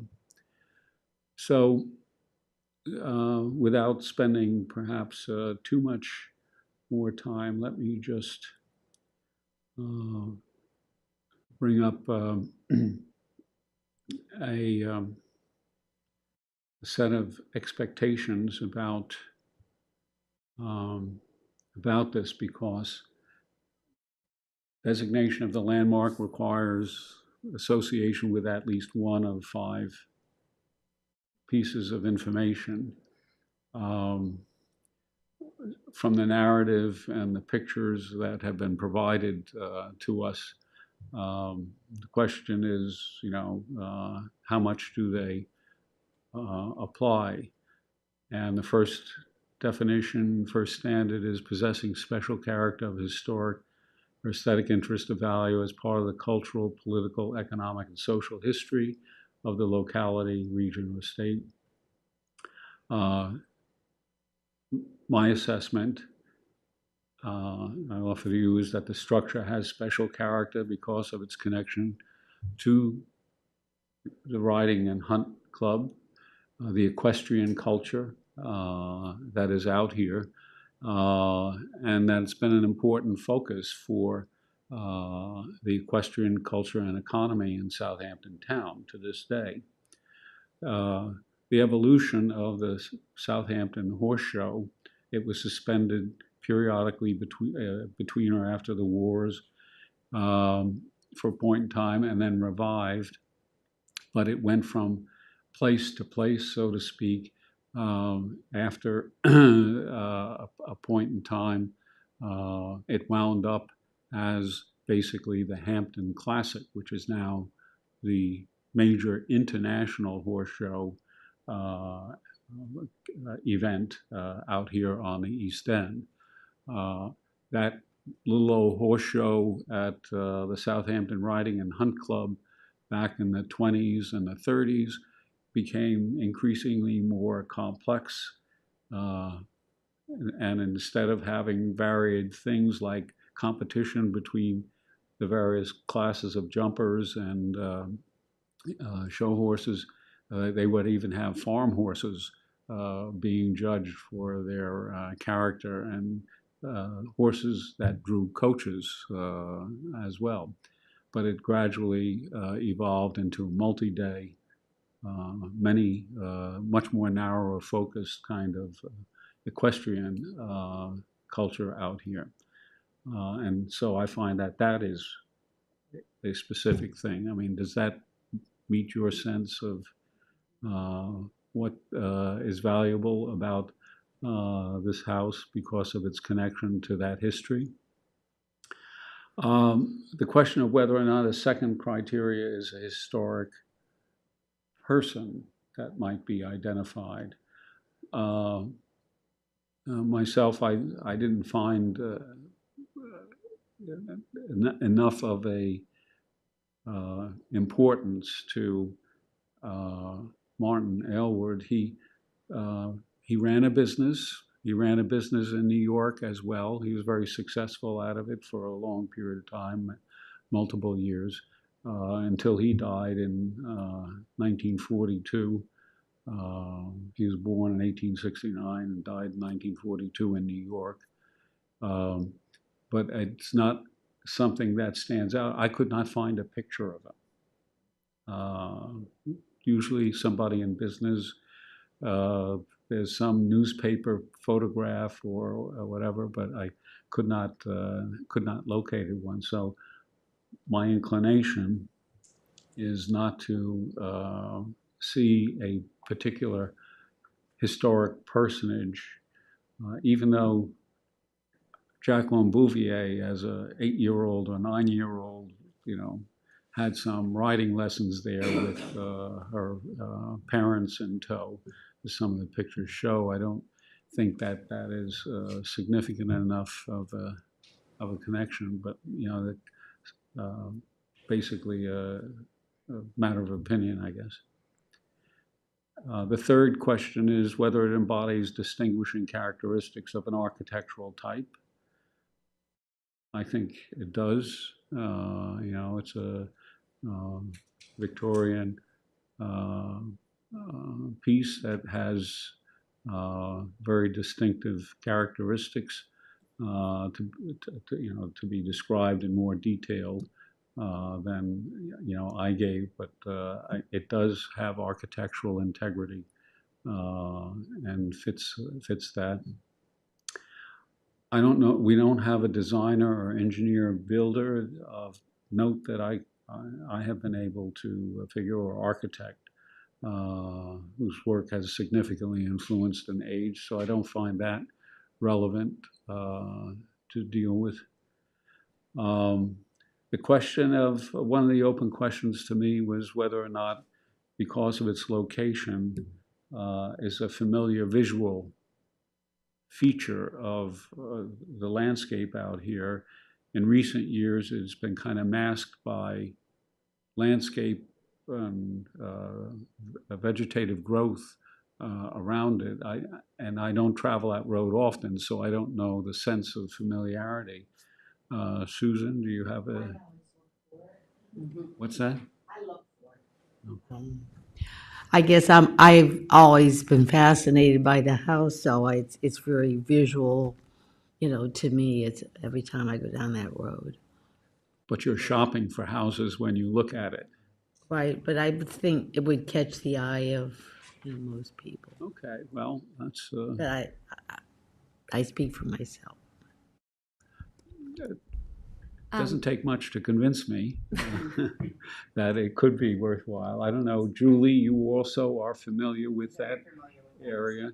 Do you have the sense that it really presents itself as a familiar object to the neighborhood and community around? It has a very unique setting as well. So the way it's set on the road on Major's Path is very unique. It's not set back. It's really visual to any passerby. So, yeah. And actually, if some of the landscaping It's masking, tidied up. Mhm. yes, it would be. Yeah, it's Okay. beautiful. Yeah. Okay, so I'm convinced. So thanks for the Just to impression. add to that, Yeah. the south vegetation that was previously blocking on the reserve property has now been completely open. So you can actually see the house coming up to it as you come along. And I've cut down the hedge that used to be 12 feet high on that south border too to 6 feet. So you can actually see the house. It's not in great shape, so I masked it a little bit. But now, if it gets fixed up, you'll have a beautiful view coming right up to it, going up Major's. Because it faces south It does. as you travel north on Major's Path. And So, you can yeah. also see it as you pass by. You see the west face, which I think you have a picture of there too, where that car was, or that other side. That would be opened up too if the hedge was cut down, which it would be once the house exterior is restored. So it would act as a landmark setting. That's really the whole idea, to bring that back. And all that land is now opened up, so the whole area is coming back to a farm kind of feel. Just for the record, that was Martin Schwartz, the owner of the property and applicant for the landmark designation that we're talking about. So I will, so then, just to summarize that, we find that it meets the possesses special character, and C, because of its architectural style and integrity, it embodies distinguishing characteristics. And E, that it is familiar to the passersby on Major's Path and therefore has those three characteristics. Is there a problem for anyone on that score? Okay, well then, we should have a motion to provide a recommendation to, which I'll write up in more detail, for recommendation to the town board for this designation. So we have Vicky moving that motion and seconded by Samantha. And I should have asked you, you also travel that road, don't you? Yes, I was going to say, I live around the corner and I pass by every day, and it is unique in that it's really on its own there on that side of the road. So passing by what's now opened up and cleared as a farm again, and once it is restored, I think would be very special to see again as a landmark. But I do look for it every day when I drive by. Okay, well, thanks. Now I'm thoroughly convinced. So I have not been there since maybe a year and a half or 2 years ago since I was there. So stuff that's happened, I'm not up to date on that. So we have a motion by Vicky and seconded by Samantha to recommend designation to the town board. Any further discussion? And none. All those in favor say aye. Aye. Okay. The motion is approved. And we'll be spending our next 2 weeks getting the package together. Great shot there of the house in the background. Oh. Great shot. Never saw that one before. I'll send it along. I'll probably keep it in the package too. But I'll send it along. I sent you some interiors as well. Yeah. Interior plastic molding. Yeah. Okay. All right. So we'll do 292 is off. Just 4 Beaver Dam Road was designated by the town board at a meeting about 3 weeks ago. April 22nd. April 22nd? Okay. 4 weeks ago. Mm-hmm. Yeah, it had been on earlier and then they moved it. 65, okay. This Stony Brook Southampton windmill, I know the supervisor is talking to the village of Southampton about material of relocating the windmill. But I had done a work session with the town and the town board. So I had done a work session with the town board regarding the Southampton windmill, and the village is very interested in moving the windmill back into the village. So that is, nothing has been done. That's a state-owned property. So I think that the work session's end result was that a letter was going to be written to the governor of the state about getting the windmill perhaps brought back to the village. And if that is done, it would most likely be put on a CPF property. And that's kind of where we left it. So the CPF property being referenced for potential relocation is located where? there are a couple of properties, but the one that was originally mentioned was the property across the street from the library, the Rogers Memorial Library, right on Windmill Lane. So the mill would be back on Windmill Lane. So that's one potential property. And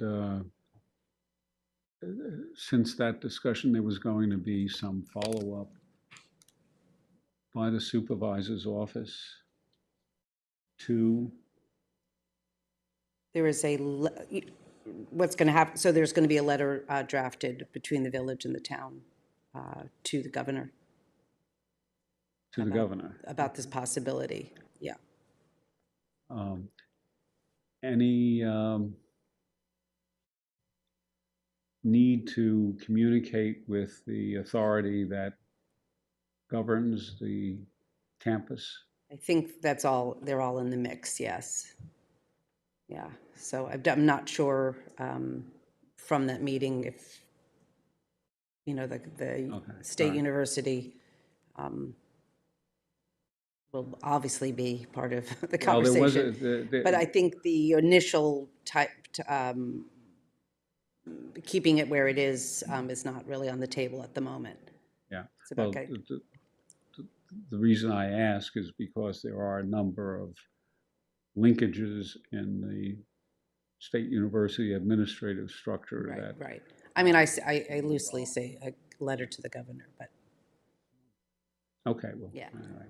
So that's the Stony Brook Yeah. windmill story on hold, you know, for the moment.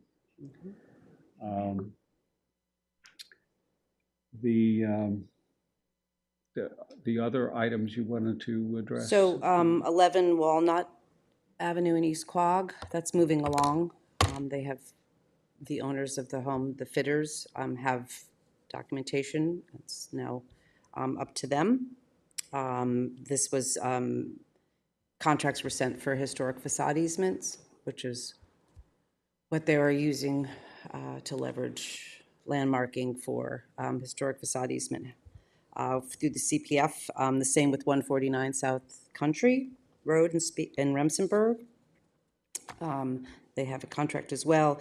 29 Dock Road, I'm not quite sure what this notation is, but that has been, we've closed on that historic facade easement. Yeah, that's just a placeholder because they have a landmark maintenance grant that we have continued for this year. And it's just a reminder to us that that's out there, assuming that they do what they said they were going to do. And then and we spoke about the Rainer Fish House, so that was April 22nd, resolution 596.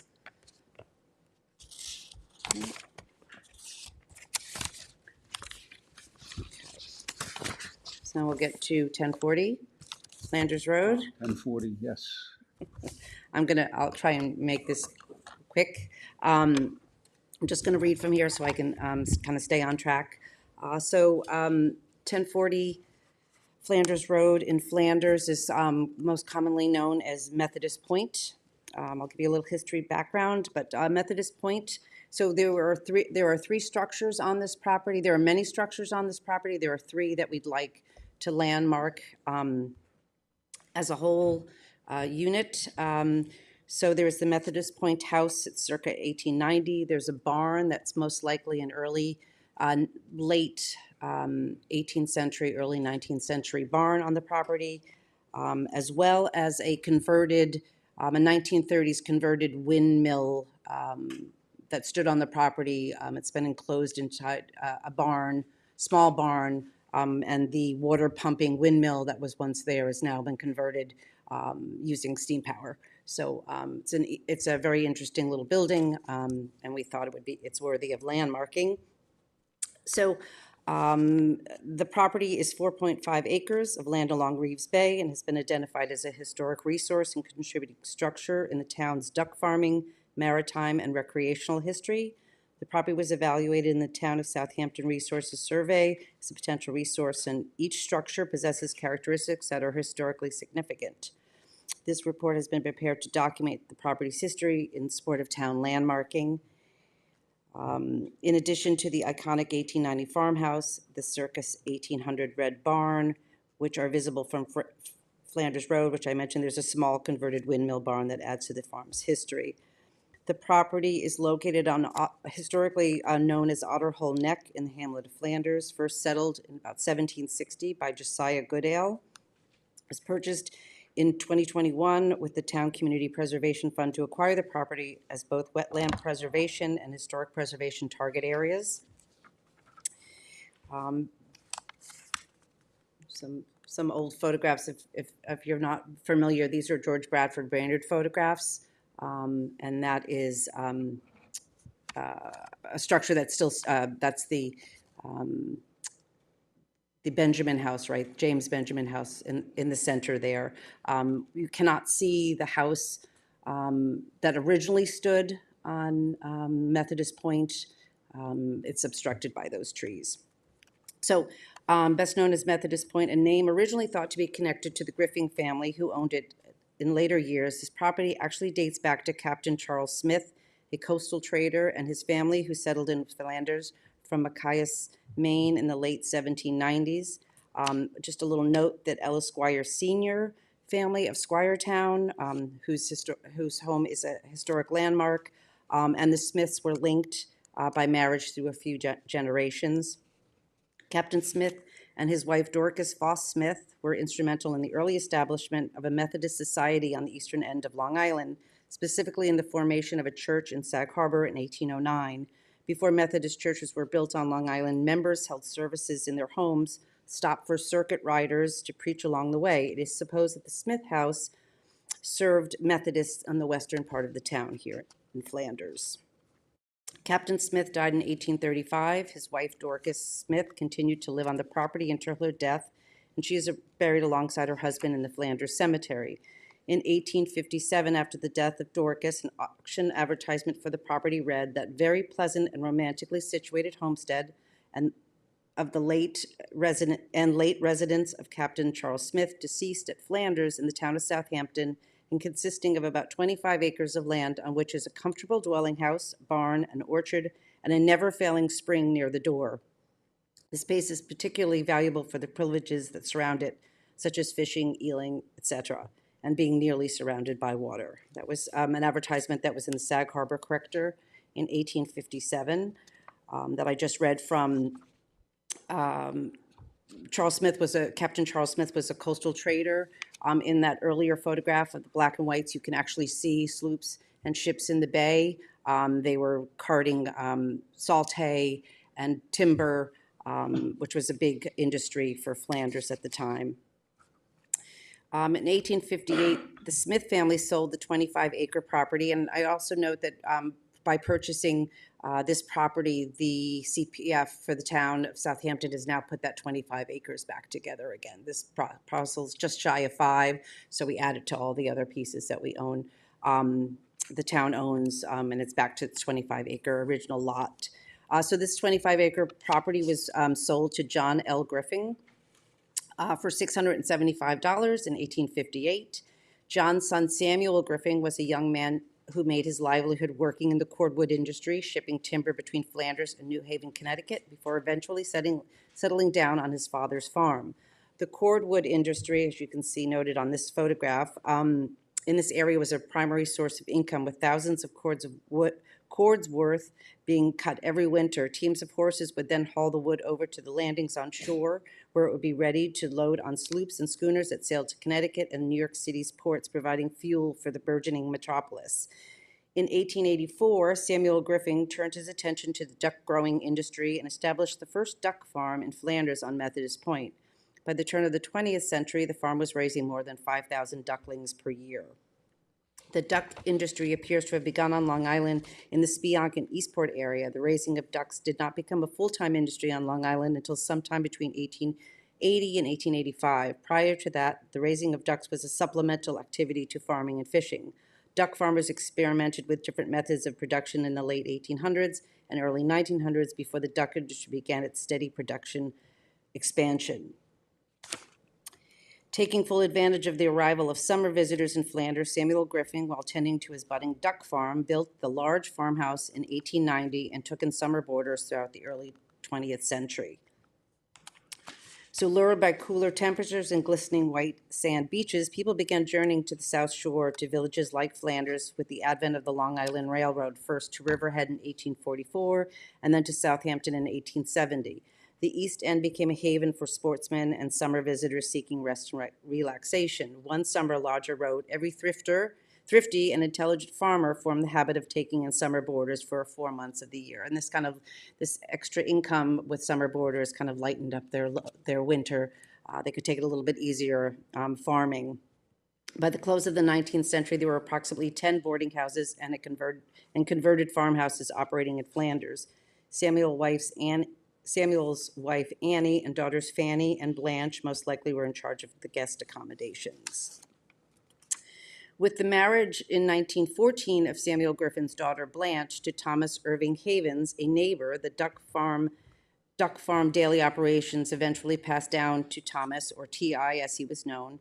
Working alongside his son-in-law, the farm became known as the Griffin and Havens Duck Farm. Somewhere along the line, the Griffins dropped their G on the end of their name. So it became the Griffin, no G, and Havens Duck Farm. T.I. Havens took the duck farm to the next level of success and was a founder and member of the Long Island Duck Farmers Association. Riding on the coattails of the Griffin and Havens duck farming success, the western portion of Otter Hole Neck was developed by Carl Neighbor as a duck farm and home to Long Island's most notable landmark, the Big Duck, which is a national and state landmark in itself. Just a note, in 1958, T.I. Havens gifted the Flanders Men's Club the property, buildings, and ground that they call home. Up until that time, it had been used as to raise ducklings. So the Flanders Men's Club was part of the Griffin and Havens Duck Farm.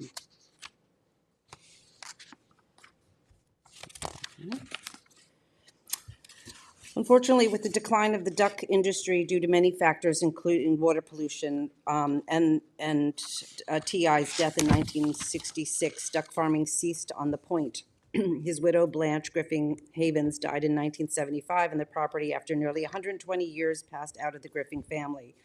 With the potential landmarking of the three structures, the 1890 main farmhouse, an circa 1800 barn, and the 1930s converted windmill barn, the community preservation plans to restore the property and its rightful place in Flanders and Southampton agricultural history. Any questions?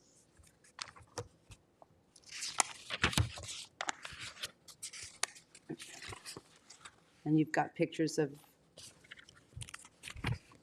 the structures themselves, Ed. So that's the main 1890s house that will be restored.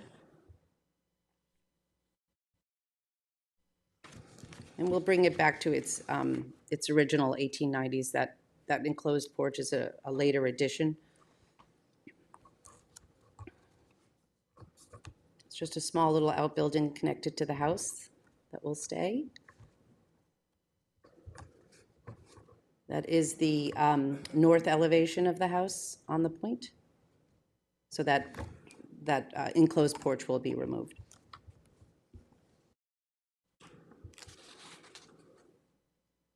These are just some pictures of the basement. Some brick, some stone.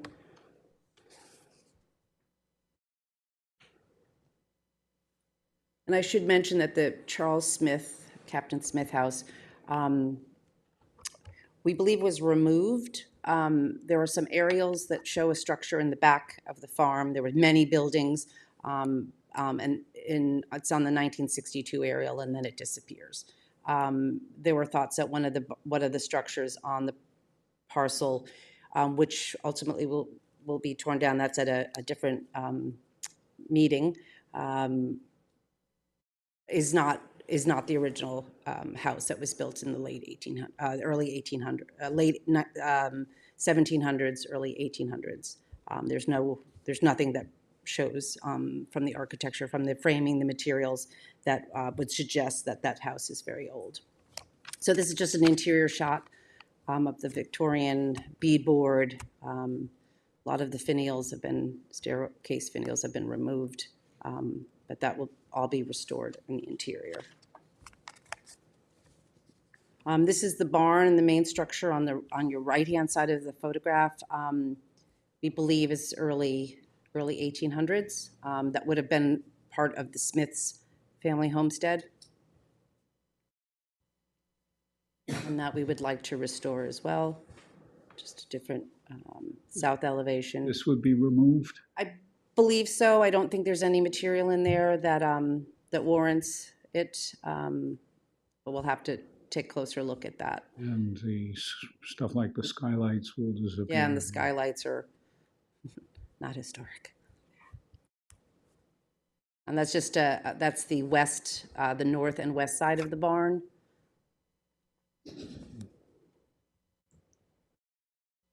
Some of the interior of the barn, some of the peg, post and beam peg construction.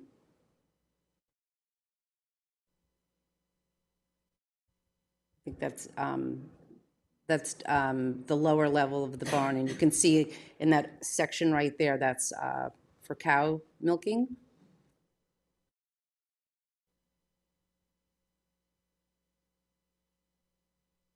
In the upper loft of the barn.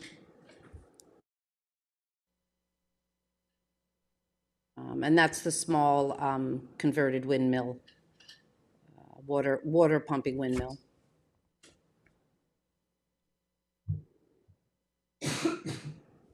And that's the interior of the windmill barn.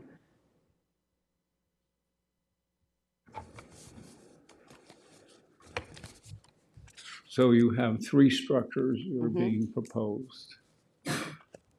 Right. The farmhouse, The big white farmhouse, red barn. the red barn, and that and smaller then structure. The windmill barn. Yeah. that you just Yeah. shingle structure. And the question is then, based on what we have, do these structures possess special character or historic interest as part of the cultural, political, economic, and social history of the locality? Duck farming is a quackable reason for contributing to the economic, certainly history of the region, not only in Flanders, but all of the South Fork as well as the North Fork too. Historic personages. Are you nominating any individuals as historic personages here? The more I learn of Thomas Irving Havens, T.I., who married Blanche Griffin, who came in and took over the duck farming, he's a very interesting person. He also, which I just learned recently, I was given a photo album of photos from the probably 40s and 50s, mainly from a person in Flanders, mainly of horses. Men with horses, and everybody was a little unsure what it meant, but I'm like, let me scan all the pictures, we'll keep it. We know it was it was the Goodale family, which they live, their house is, just to the east of this point. They were the first settler family in Flanders in 1760s. So we took a thing, and it turns out that I started doing research on Mr. Havens, and he had a trotting horse farm in Flanders. I believe the farm, it was called Hobby Park, which, because he was a duck farmer, raising horses, training trotting horses was just a hobby. So it's called Hobby Park. And wouldn't you know it, in this photo album of all these men with horses, there's a barn in the back that has a plaque over the door that says Hobby Park. So we can now we know where all these horse photos and what they are of. He had very valuable trotting horses that he raced throughout New York State. So he's a very interesting character, worthy of, he didn't do this horse farming, this horse training on this property, so I would say not, but he's an interesting character. Okay, so no identifiable historic personage to credit here. Distinguishing characteristics of architectural type and period. Does the house have a period style to it that's recognizable? I mean, I would say just its location alone, and now that it's been painted white, at least, to remove the red stripes that were on it, it is, it will be, once again, a visual part of the Well, part of the landscape. but the question is Oh, there, am I off on one? Sorry. yeah, just C on Oh, see. an architectural type period, how would you, I mean, I think it looks, unfortunately, many of the large boarding houses that were in Flanders are all gone. They either burned down or were torn down. So from those old photographs and old postcards, this is very typical of that era when it was built. but it was not used as a boarding house? This house was used as a boarding house. It was used as Yes. a boarding house, Yep. okay. All right. Okay, well, that then I think needs to be detailed out a little bit in terms of. I mean, he built it in 1890 I think that's one of the primary reasons that he built it. He had a small family and he built a 3-story home to take in boarders. Okay. There's no designer, engineer, builder, artist, or architect involved in that? Not that Okay. I'm aware of. And then by virtue of its location, is it an established visual feature of Flanders? Yes. All those who are familiar with the Hamlet? Okay, so that's the judgment of the board. So just to summarize, it possesses special character associated with the economic history of the locality. It embodies a distinguishing characteristic of an architectural type associated with the Victorian era boarding house on the South Fork, and has a unique location that makes it a familiar and established feature of the area. So, does that everyone agree to those findings? So, okay. So we have those, and I didn't prepare a resolution, draft resolution or so, but is there a motion to recommend to the town board the designation of 1040 Flanders Road, Flanders, for designation as a town landmark? Moved by Tim. Is there a second? Seconded by Vicky. Any further discussion? Hearing none, we'll vote. All those in favor say aye. Aye. Okay. Motion is approved, and we're on our way. Okay, I think we've about covered the 85 Eastway Shinnecock Hills. Did you have something? No, I mean, that's the barn? Yes. Yes. Yeah. No, I can't remember how its origins are as a landmark application. Expressed interest in potentially landmarking it. This was quite a few months ago. So it has been sitting. Said somebody had expressed interest in landmarking it, and this was quite a few months ago, and that's at the point it was placed on the agenda. But I haven't seen or heard anything further about it. I think it was all part of 520. Yeah, my sense House is. that's up on the hill. This is the barn that belonged with that house. Yeah. That house could be moved. Trying to make it work on that property where the barn is. That's my vague understanding of it too, yeah. Sounds like it's a moot point at this point. Yes, I would say, I think it can be Removed. taken off. And as I said, 439 Hayground Road, we'll have to work on for next month's meeting. Have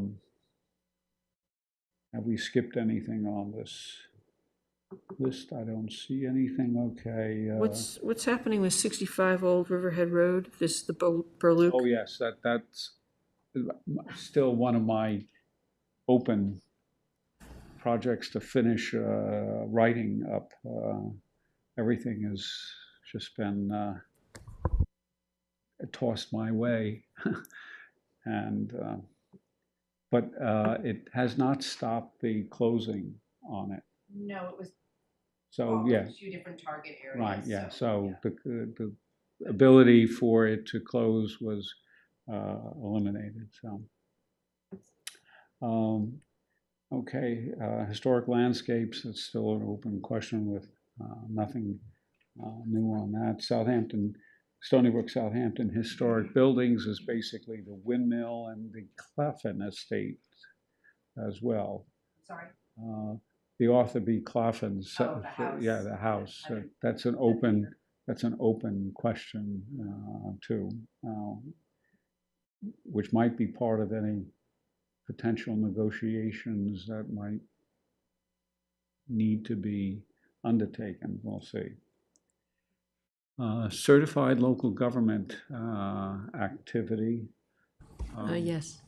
Yeah, I just want to mention, I did attend the New York State Preservation Conference on May 7th. Oh, in Poughkeepsie? In Poughkeepsie, it was very interesting. It was a great opportunity to meet all the other, board members and commission presidents from around the state. Not surprisingly, everybody sort of faces the same issues and questions that we have, regardless of how small or how large their towns are. We also got to meet Francis Stern, who's our liaison and the new director with whom we work. Very interesting, very engaging conference. I brought back a couple of little handouts here of the most, I'm not sure that there's anything particularly new, but this is big discussion on alternative materials and for historic properties. There are a lot of samples. Obviously, I couldn't bring that back, but there are new products being developed all the time that are really, really interesting. Many of them developed actually in Canada. I don't know why, but Canada seems to be a big producer of historically acceptable materials. It was very interesting. And then also... We produce plastic, they produce wood. They produce wood. Yes. But they are producing different kind. Of course, wood has changed over the years dramatically. There was a big discussion about, the quality of the wood currently and what it was and why wood posts are still relevant when you see the historic buildings and they still hold up those structures and wouldn't do that today. And then also there was an interesting discussion on the tools of historic preservation and planning. I have the entire booklet here. If anybody's interested in seeing it, speakers were terrific, and it was a very good experience, very positive. Yeah.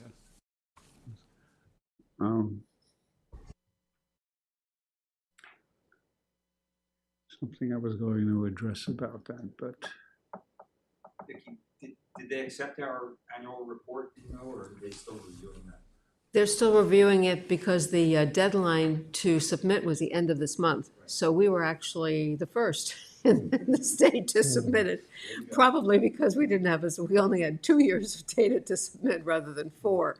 But Frances was very happy, and she reminded everybody, please, please, please get those reports in.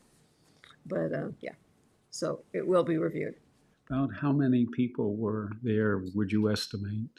For the CLG, there was one day specifically for CLG, and there must have been, there were probably about 10 people at a table. There were about 100 people, I would say. Oh, good. Yeah. So it was well attended. Right. Well, thank you for volunteering. Very interesting, and it wasn't far to go, so that was good. And we should get the town to pay mileage to such an event. That would be nice tolls. to know. Pardon me? And tolls. Mileage, tolls, that's right, and the conference fee. And the conference, there was a conference fee as well. Oh, yes. Yeah. There should be a place where the town has some budget for that kind of thing. Yes, it's actually, one more comment. I hadn't been to Poughkeepsie in years. It has not improved. It was very sad. There's so many really beautiful historic buildings, but the town just does not have the financial resources to maintain all these buildings. But the downtown area really had some gems. So if you ever get the chance to sort of look around there, it's very interesting. Well, thank you for going and for connecting us to the activity. And just as one other element, I have asked Vicki to, starting in June, to help manage the discussion of the business of the Landmarks Board meeting. And so we'll probably have some little hitches here and there as we kind of rearrange the manner of interacting and of running the discussions and reviewing the business that comes before us. So just want to make you aware that that's in the works. So, are there anything else? Is there anything else? Is this one or is more than one? Is there anything else to come before the board? Do you have anything? There's just notably 2 houses in Bridgehampton, Hayground and one on Ocean Road. One has a for sale sign up, and another Haynes house on Scuttle Hill Road, Breeze Hill. It's going to be coming onto the market shortly. And I'm just, I've been worried about that house for a just, long time, yeah. I mean, there's lots of preserved farmland around it, but the main property, 890 Scuttle Hole, I'm not sure if you're all familiar. It's actually on the 1858 Chase map that you mentioned earlier, Bill. One of the drawings, an illustration on the on the border is of this house. So on that map there's the Liaison, the Prosper King house is on that map, as well as this is the only other local on the Southampton, or excuse me, Suffolk County map. But it was built for part of Tammany Hall. Stephen Haynes was an alderman in Brooklyn, and he built it, and was in his family, and then went to the Coughlin family. There it is. Coughlin family's owned it since the turn of the 20th century, and I believe it's going to be passing out of the family. Passing out of the family, yes. I think the family members are Ben. People I've spoken to have been inside. I don't know if you have seen. I've been inside. It has a lot of the interior original characteristics when it was built. And the question is, should there be an initiation of an application for landmark designation? And it's just something that I've thought about, but haven't jumped to the particular decision at the moment. But it would be a shame if this house was really altered in some way. It truly is a historic house, and as on the air, the Breeze Hill is written on the top of the barn roof. So well, they wrote Breeze Hill is kind of the name of the rise that it sits on, and there was an airport nearby back in the 20s and 30s, and the rambunctious pilots would fly in all kinds of weather without navigation, and the painting on the roof of the Breeze Hill barn would tell them the airport is that way about a half mile, and it would be enough to get them there. So, and it was also, strangely enough, these farms, I had one pilot once mentioned that some of the fields that had pumpkins on that were unharvested were all orange.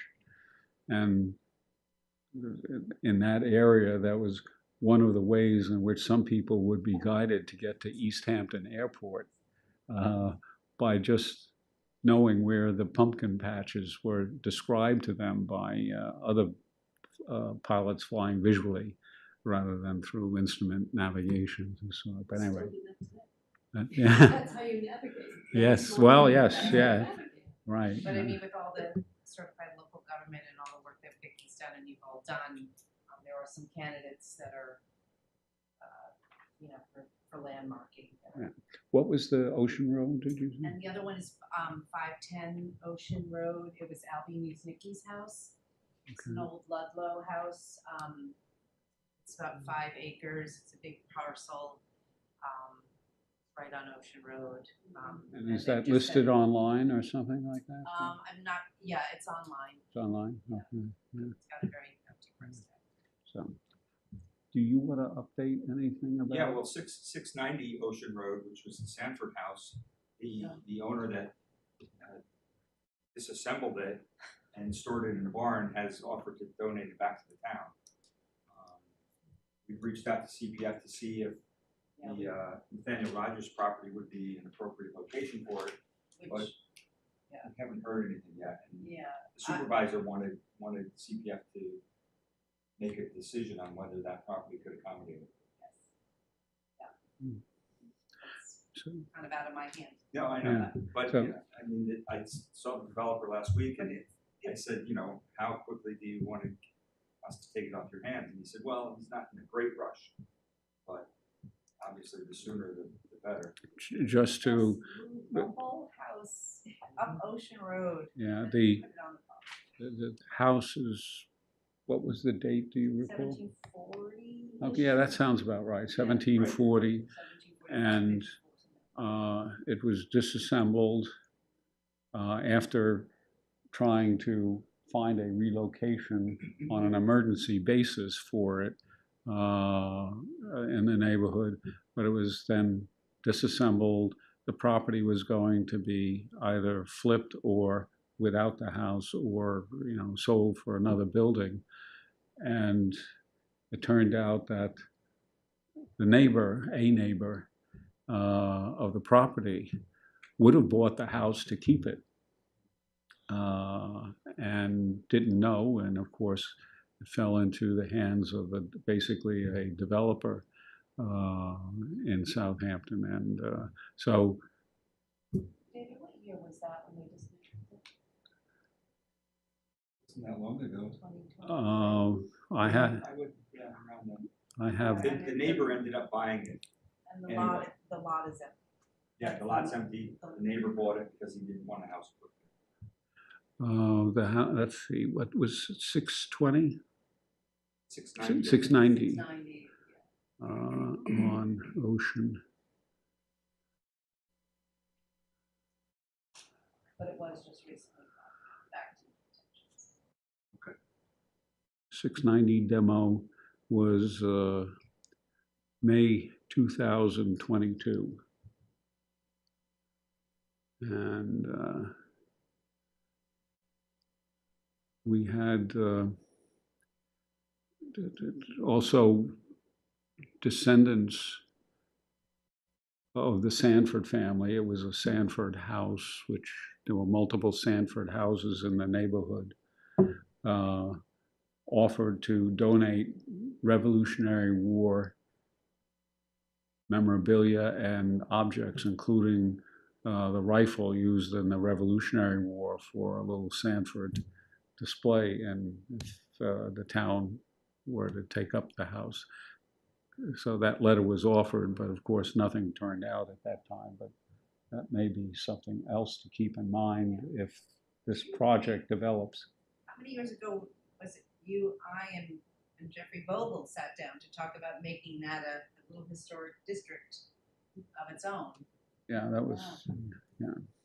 And it's still a sensitive area because there is the original Sanford house on Bridge Lane, and there are a couple of other important houses right there that are early 19th or late 18th century structures, but they're disappearing faster than we can convince people that they should be saved, so.